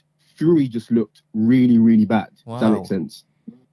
Ngannou didn't look terrible though. I was watching it. I was saying this is probably the best. This is probably the best crossover I've watched in terms of entertainment, in terms of boxing level and what's going on. That was the best. That's the best one I've seen. Yeah. But I think Fury partly made that happen. If that makes sense, because Fury was so bad, versus his normal level. Obviously, he got tagged by a big shot, whatever. But Ngannou didn't look like Floyd in there. Like he looked good. Don't get me wrong. Obviously, because again, he's a striker in MMA, but he didn't go in there and it just didn't look. I think AJ beats Ngannou, for instance. I think Wilder probably beats Ngannou. I think he's good, but I don't think he's unreal. Like the whole top 10 should be able to beat Ngannou. They should be able to do that like quite easily. You know what I mean? Otherwise, what's going on? Crazy that it's crazy that the WBC have put him top 10 because basically he had a good spar with Tyson Fury. Like it's almost like you walk into a gym with Tyson Fury and you knock him down as you always hear about the put him top 10. I didn't even know that.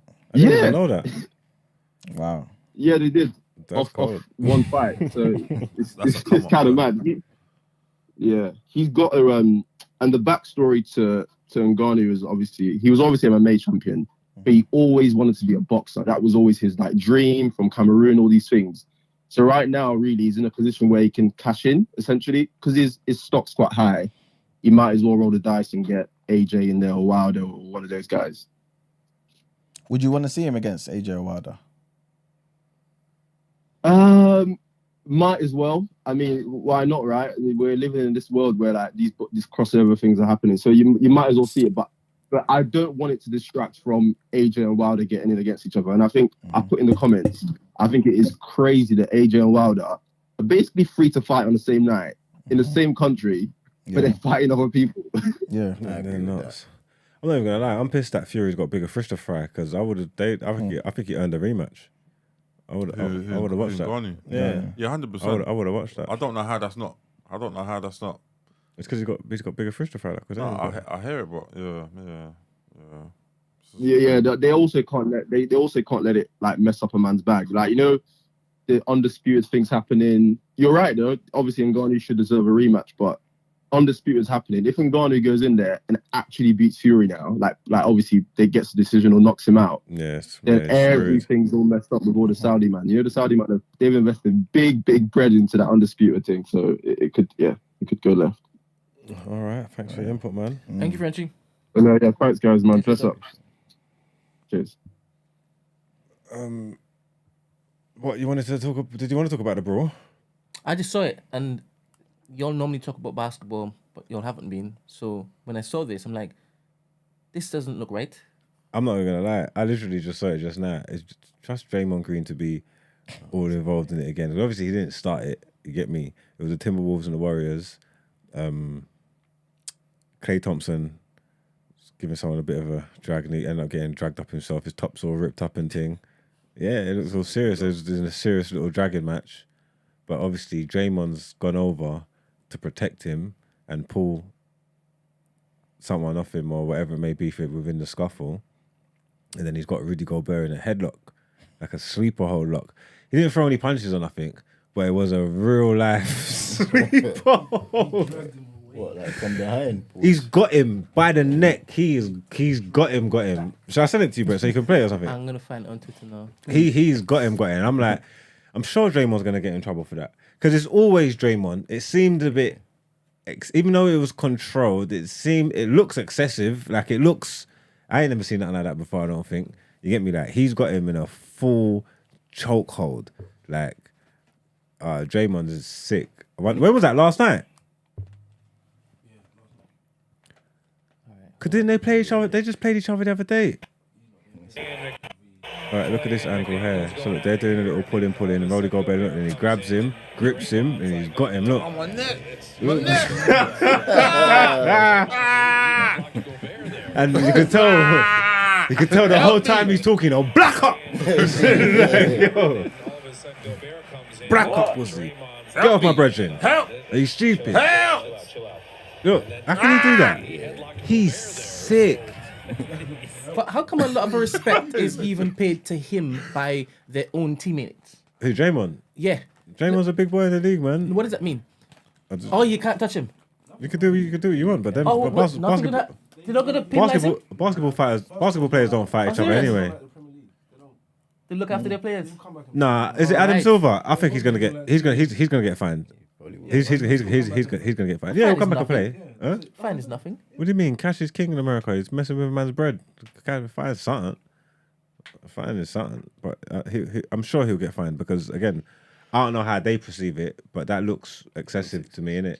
That looks like a lot. And plus he weren't even the original one involved. And it's always Draymond Green. He's got history of violence, kicking people in the nuts and thing. It's just the last game they played them the other day, and him and Anthony Edwards was arguing, and I swear he got a tech for it. This is serious behavior. His brethren are saying, please leave him. Instead of like knocking him in his head. He's screaming for help. Yeah, because they're shook. Basketballers don't really fight like that. They're not on all that. Not like back in the day. What? Draymond is. I'm not saying any more than the rest of them, but it's like Is he from the streets? Who, Draymond? I wouldn't say that. No, none of them basketballers are from the streets like that. But to be fair, like that was a big enough. But that's maybe as big a brawl as you're gonna see, unless you go back to the Malice and the Palace and them thing there. But they was fighting the fans and that, so that was crazy. But basketballers don't really they don't want to rock. Like everybody knows that. Like they don't want to fight. You get me? They'll pipe up to each other and whatnot, but they don't want to fight. They ain't gonna do nothing. You get me? So even Draymond taking this so far, the natural response ain't gonna be for the rest of them to go brazy. It would be to diffuse the situation because that's just how they move, innit? You get what I'm saying? Like Draymond's took this. Draymond's Draymond though, innit? I don't know. He's a wild boy. Yeah, he's nuts. He's got a pod though, innit? I want to hear him talk about it. He probably covered it. Actually, you know what? I'm gonna look forward to hearing him speak about this. Actually, yeah, that's wild, boy. Really just thinking he don't know what's going on. And then eventually someone grabs him. That's Cat grabbed him, but it was like a weak grab. It wasn't like it wasn't like a get off my brethren. Do you get what I'm trying to say?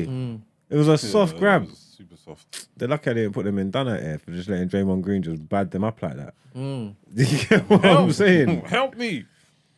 Like, that was wild. That was fun. I'm gonna be on there today, looking at the aftermath of that and seeing what happens. I would expect him to get some kind of trouble there, because that looked a lot. But that was fun, man. All right then, that's the end of our sports news, man. Let's get into Out Ere.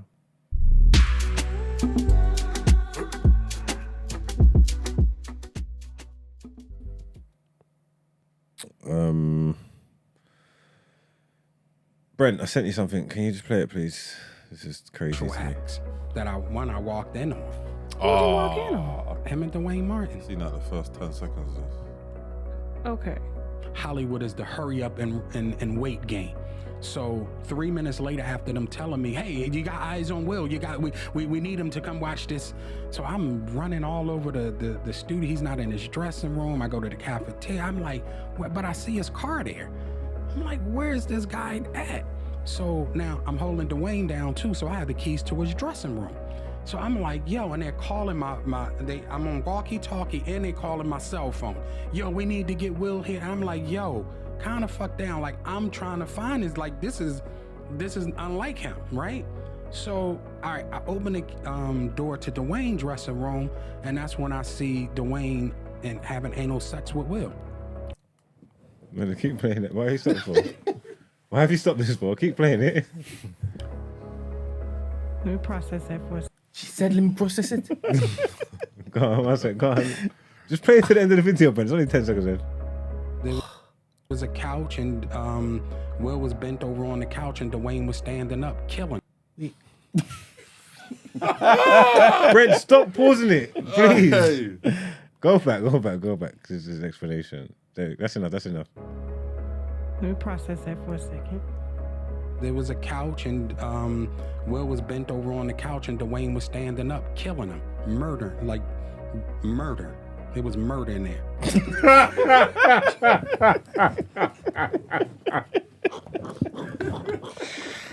Hey, what? There's murder in there. Oh. Hey. Oh my god. Nah, man. Boy, you know. That guy's foul still. That is a horrible, horrible man. That's one of Will's best friends. Is his name Bilal or something like that? He hasn't been paid for a few months, man.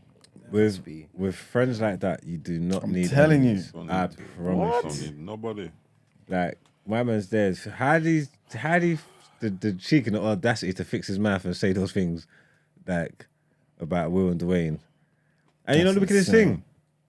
My thing is, it's not even about whether it's true or not. You know what I'm trying to say? That it's just like human nature. Humans are just getting horrible. The internet thing's going too fast, and I never like subscribe to the whole take mics away from podcasters, or just usually men, but in this case that's a woman.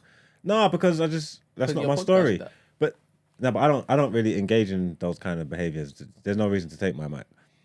But that's good. That's good enough reason to take someone's mic. The people shouldn't be having platforms for this kind of stuff. Do you know what I'm trying to say? For you to just go up and just make these accusations and these claims and don't need no form of sources or any kind of receipts or anything. You can just say what you want, spin whatever narrative you want, and people are just there, like, entertaining it. I don't like that. Plus, he was supposed to be his friend. He's a snake. Like, my thing is I'm not even caught on the fact of whether it's true or not. You get me? I couldn't care less if it's true or not. Didn't it say underneath parody account? I thought it said parody, but what did it say then? It might have been a parody account that's posted it, but that's because they just find it funny. That's real. So that's just a handle of the person. Personally posted it, Okay. It's not a description of the actual. So the actual interview's real then? Yeah. He said more stuff than that. That's just a clip that's going around. He's talking real business. Apparently, he's coming out tonight. What, the full joint? Yeah, the full Who's coming out? Yeah. Who's coming out? No, it's in the interview, the full thing. The full interview. But you know what though? Like, haven't you heard certain things about them two before? Like in the past? Not really. I think there's been rumors. There's been Man, rumors, I've isn't heard it? stuff, yeah. I thought that he would have been the murderer. Who will? So I didn't think. Boy,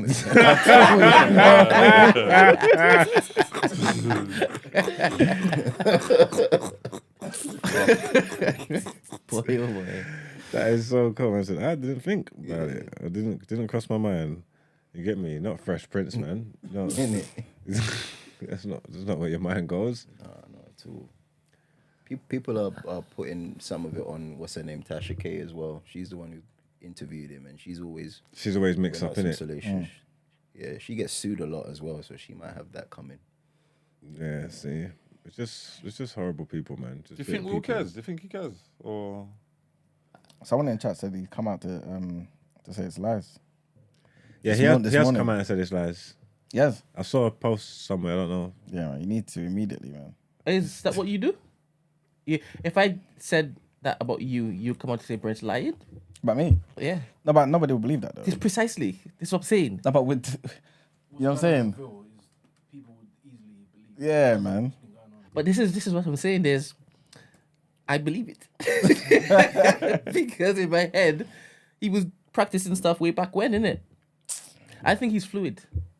He will. Yeah. I think he's elevated past regular stuff. Sometimes I have to question. someone said blame J-Do. So you missed what Brent done for you. What did you say? Don't snitch, lad. What did you say? I know you looked at me at some point in time. What did you say? Huh? What? Don't worry. Speak your mind, bro. Does it matter? This person's a piece of shit. Yeah. Does it matter if it's real or not? We don't like snitches, man. No. Especially if it's your good friend. I swear, like he's real. Will wrote a book and he's all got his picture in there and things like that. That's like his dog.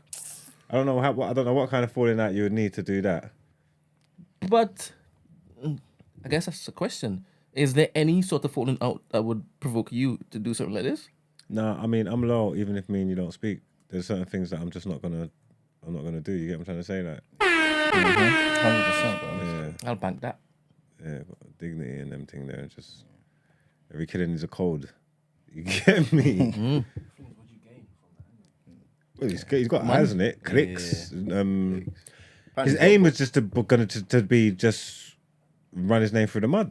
Basically, that's got to be the aim. Whether people believe it or not, like once you get them certain things, they stick on you, innit? You get what I'm trying to say? And the aim is it's defamation, and that's the aim. He's disgruntled for whatever reason. That him doing that is vindictive, innit? You know what I'm saying? That's what it seems like to me. I read he's got a book. That brother. Oh, has he? With all the information, what a tell-all. Serious? So it's a rollout. Fresh There's run. always some sort of role. Sounds like it. Oh my goodness. Man said he was just killing it. Man said it was murder in there. It's just murder. You know, that's mad. Man said he was just cooking him up. Just killing him. That's terrible, man. No, man. I wonder what his reaction was like. Oh my God, that is hilarious. Because he said it like he burst in the room abruptly. So how long do you have to? Yeah, Like, how long was he there for? Yeah, you get what I'm saying? Yeah, no. He's a top snake though, man. But the way he described that is fun. Is that the first time you've seen that, hearing that, Brent? Was you hearing that in real time? I haven't heard him say that. I didn't even know who he was. Now that you're telling me he's his best friend, Of one of his he has information that we don't have. We're not privy to. Yeah. I think he's a close friend. I've seen them together. They are friends. How come you never said? Oh, you were saying let him land. Yeah, don't worry. That's terrible, man. People are gonna buy the book. I guess so. I want to see what he's going to say. I wonder if it's gonna be an audiobook. Right, you get that. Listen to it in point two. Yeah. Yo, so that is foul. But why no? And in the book, he's he's bound to say why he's basically divulging this, right? Is he off the payroll now? Oh, no. Has him been off the payroll? I don't know. Maybe he lost his house, his wife. Maybe he blames Will for all of that. Well, E-Man said it's dropping tonight, isn't it? So we'll probably get more information. The book's dropping tonight? No. Not the book, the full full interview for the clips. So we'll get more insight into it. I'm sure we can get into it tomorrow. Probably we'll make word on road. No, Esther's outside doing her due diligence. So, yeah, we'll get into that tomorrow. But as of today, he's a snake and a snitch. You get me? I don't condone it. As much as it made me laugh. I could use that. He's definitely done that here. I can use that. Can you use what? You just said that he's a snake and a snitch and you don't condone it. So I'm walking you through my process right now, how my mind works. So when you originally dropped it, you announced it, presented it to us and everything, obviously. And I jumped to, no, man, I don't condone that. He's a snitch. That was the problem you had with it. Not the murdering of the bum. So I could work with that. I see. You're gonna put your spin on it. Watch me. I mean, it's fine. I don't mind. Repost it, yeah? Do you want me to give you more stuff to use? Nope. Whether it's true or not is not the issue here. Yeah. That is not the issue here. You know. Disloyalty, man. It's 2023, man. You know. It's disgusting. Niggas get murdered every day, B. I think it's for me, like, you kind of placed yourself in a position, but obviously it's a girl there, because you can relate to the someone walking in and seeing you murdering it, right? No.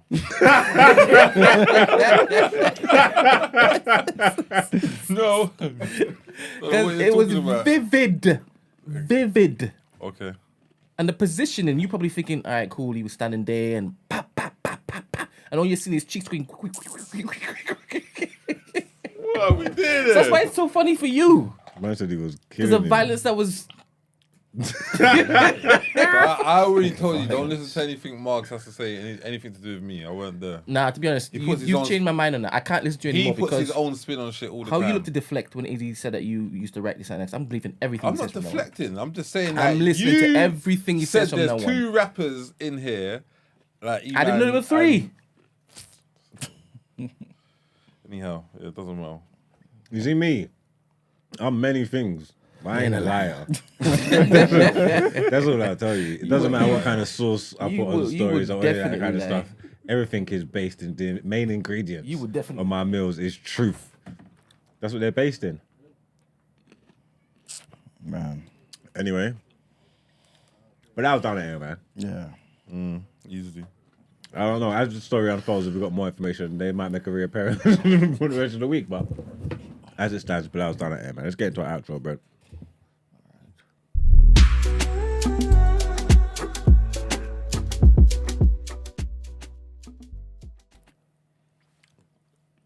I don't expose Rich.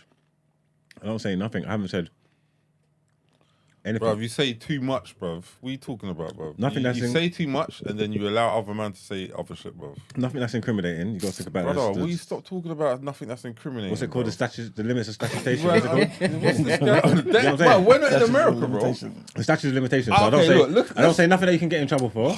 I don't say nothing that's overly private. You got to understand our extensive history. Let's look at it this way. If you're gonna talk about the things I've revealed, how many of them on a scale of 1 to 10? How serious is the stuff that I say? So we all know, in America, once upon a time they had the hip hop police and all that, and then Vlad had people going to jail because of like his interviews. It ain't gonna be long before the pod police come over here and they're doing X, Y, Z. So when you're out there chatting your shit, brother, listen, make yourself the main character of any story you want, bro. But just leave me out of it, bro. Because I don't talk about these stories. You lot do. On a scale of 1 to 10, how incriminating or how bad are the stories that I revealed? They're bad enough, bruv. You were on the 90s babies the other day saying X, Y, Z. Cool. You know I had it. Run with that story, bruv. Just say I weren't there. You're no accessory. Do you know No what one I ever mean? said you never done nothing. I had it. Brother. I'm allowed to speak on my own stories. I had it. I was doing it. Bad enough I said you was with me. spin stories and don't tell the truth. Then they want to say you're there or X, Y, Z or whatever. There's nothing wrong with that. I don't think there's anything wrong with that. That's the fact that I said that you was with me when I got caught holding the burner. Remember, that wasn't even true. was entertainment. There you go. Purely So I'm saying, entertainment purposes. why's my name got I to be didn't know there? that's what he said. I thought all this time he had something to do with girls and stuff. I'm There's like, why are you other getting on stuff. him so hard No, for? but that's what I'm saying. That's like, it's not one thing. It's multiple my things. goodness. Like, what are we doing here? That's terrible, man. This guy's even worse than that He just TV. destroys you, Multiple fairy tales. Bro, bare fairy tales, bro. You don't listen to my lyrics. Have you? This stuff has all been. This stuff is not common knowledge. I'm from a place called Mashtown. You know what mash means? You are Bro, sick you're in your from head. Mashtown. I'm not from Mashtown. I'm speaking for myself, so you didn't need to get involved. I never said you are. I'm just saying. I never said you there are. was a point when I remember Brent talking about one time and I didn't correct him, so I should have. So, but it doesn't matter. It's neither That's here nor fine. there. Me talking about the time I got caught in my mother's house with a firearm. It was my doing. I brought it there. I'm allowed to say that. All I said was, you was with me. What was I doing in the house? Come to see me. That's where I live. Okay. Where else was you doing there? Don't matter. You didn't know it was there, did you? No, don't matter. That's all I needed him. That's all I needed him to say. So Oh, that's that's protest too much. I'm trying to say in the He's got grand his version. I got my version. That's it. in the grand scheme of things, yeah, as far as stories go, I could tell about me and you regarding anything. That's nothing. So I don't understand why he's acting like this. Bruv. It's nothing It because all starts the some- other things were no things too.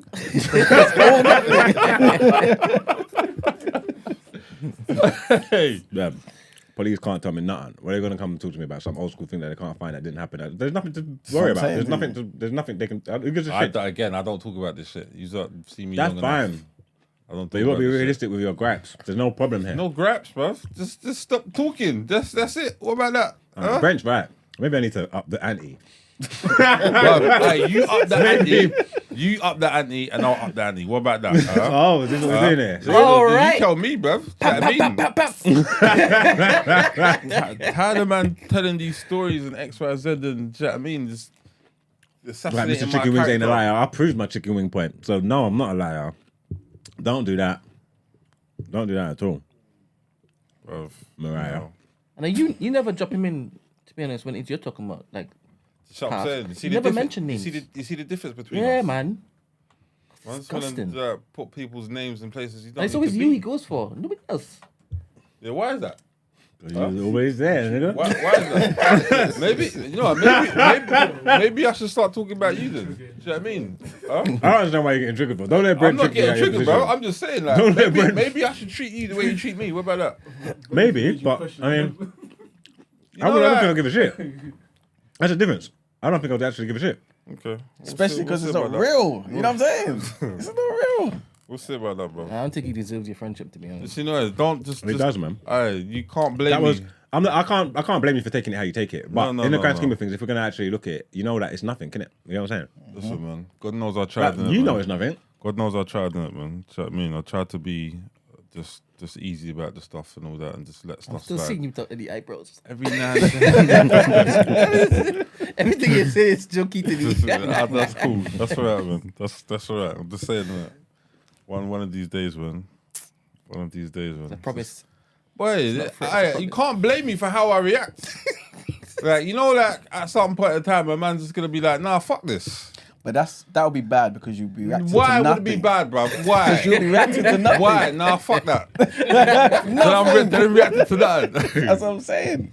No, it's not a good trait to have. That's like them girls that pretend to walk in the light and dignity, and they wouldn't do this and wouldn't do that. Then they get cheated on, and they go back and cheat. Nope, that's You the get what I'm difference. saying? The difference Like, is, come on, man, nope, don't let nope, someone- Nope. You can't continue Can't let to someone keep. dict- You can't continue to keep doing stuff, and I turn a blind eye.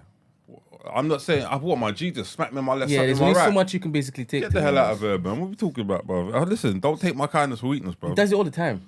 Let's not do And that, he bro. goes on other platforms, not even just on his. Listen, let's He not do that. spreads it bro. around. Can't take man's kindness for weakness. So then what? I have to show my strength. Then what? Then I'm taking Then it too you're the far. bad guy. You So should I'm have said saying, something. then I'm taking it too far. No. You should have said something the first time I told the story. Dude, brother, listen. Anyway, That one is debut on 90s Babies. I spoke about it on No Behavior before. bro. Oh, I thought you said you'd gone on that TV before and said it again. Bro, No, it's listen. 90s babies that man made me aware of. And I had to correct man on the story. I was like, all right, okay, cool, X, Y, Z. Then I went, let me go listen to this. Let me see what this guy's actually said. Okay, cool. You want to run with that story? Knock yourself out. As I said, when the police come, I weren't there. I don't know what he's talking about. What are they going to come for? The pod police will come. They At some will, point in I'll time, do what?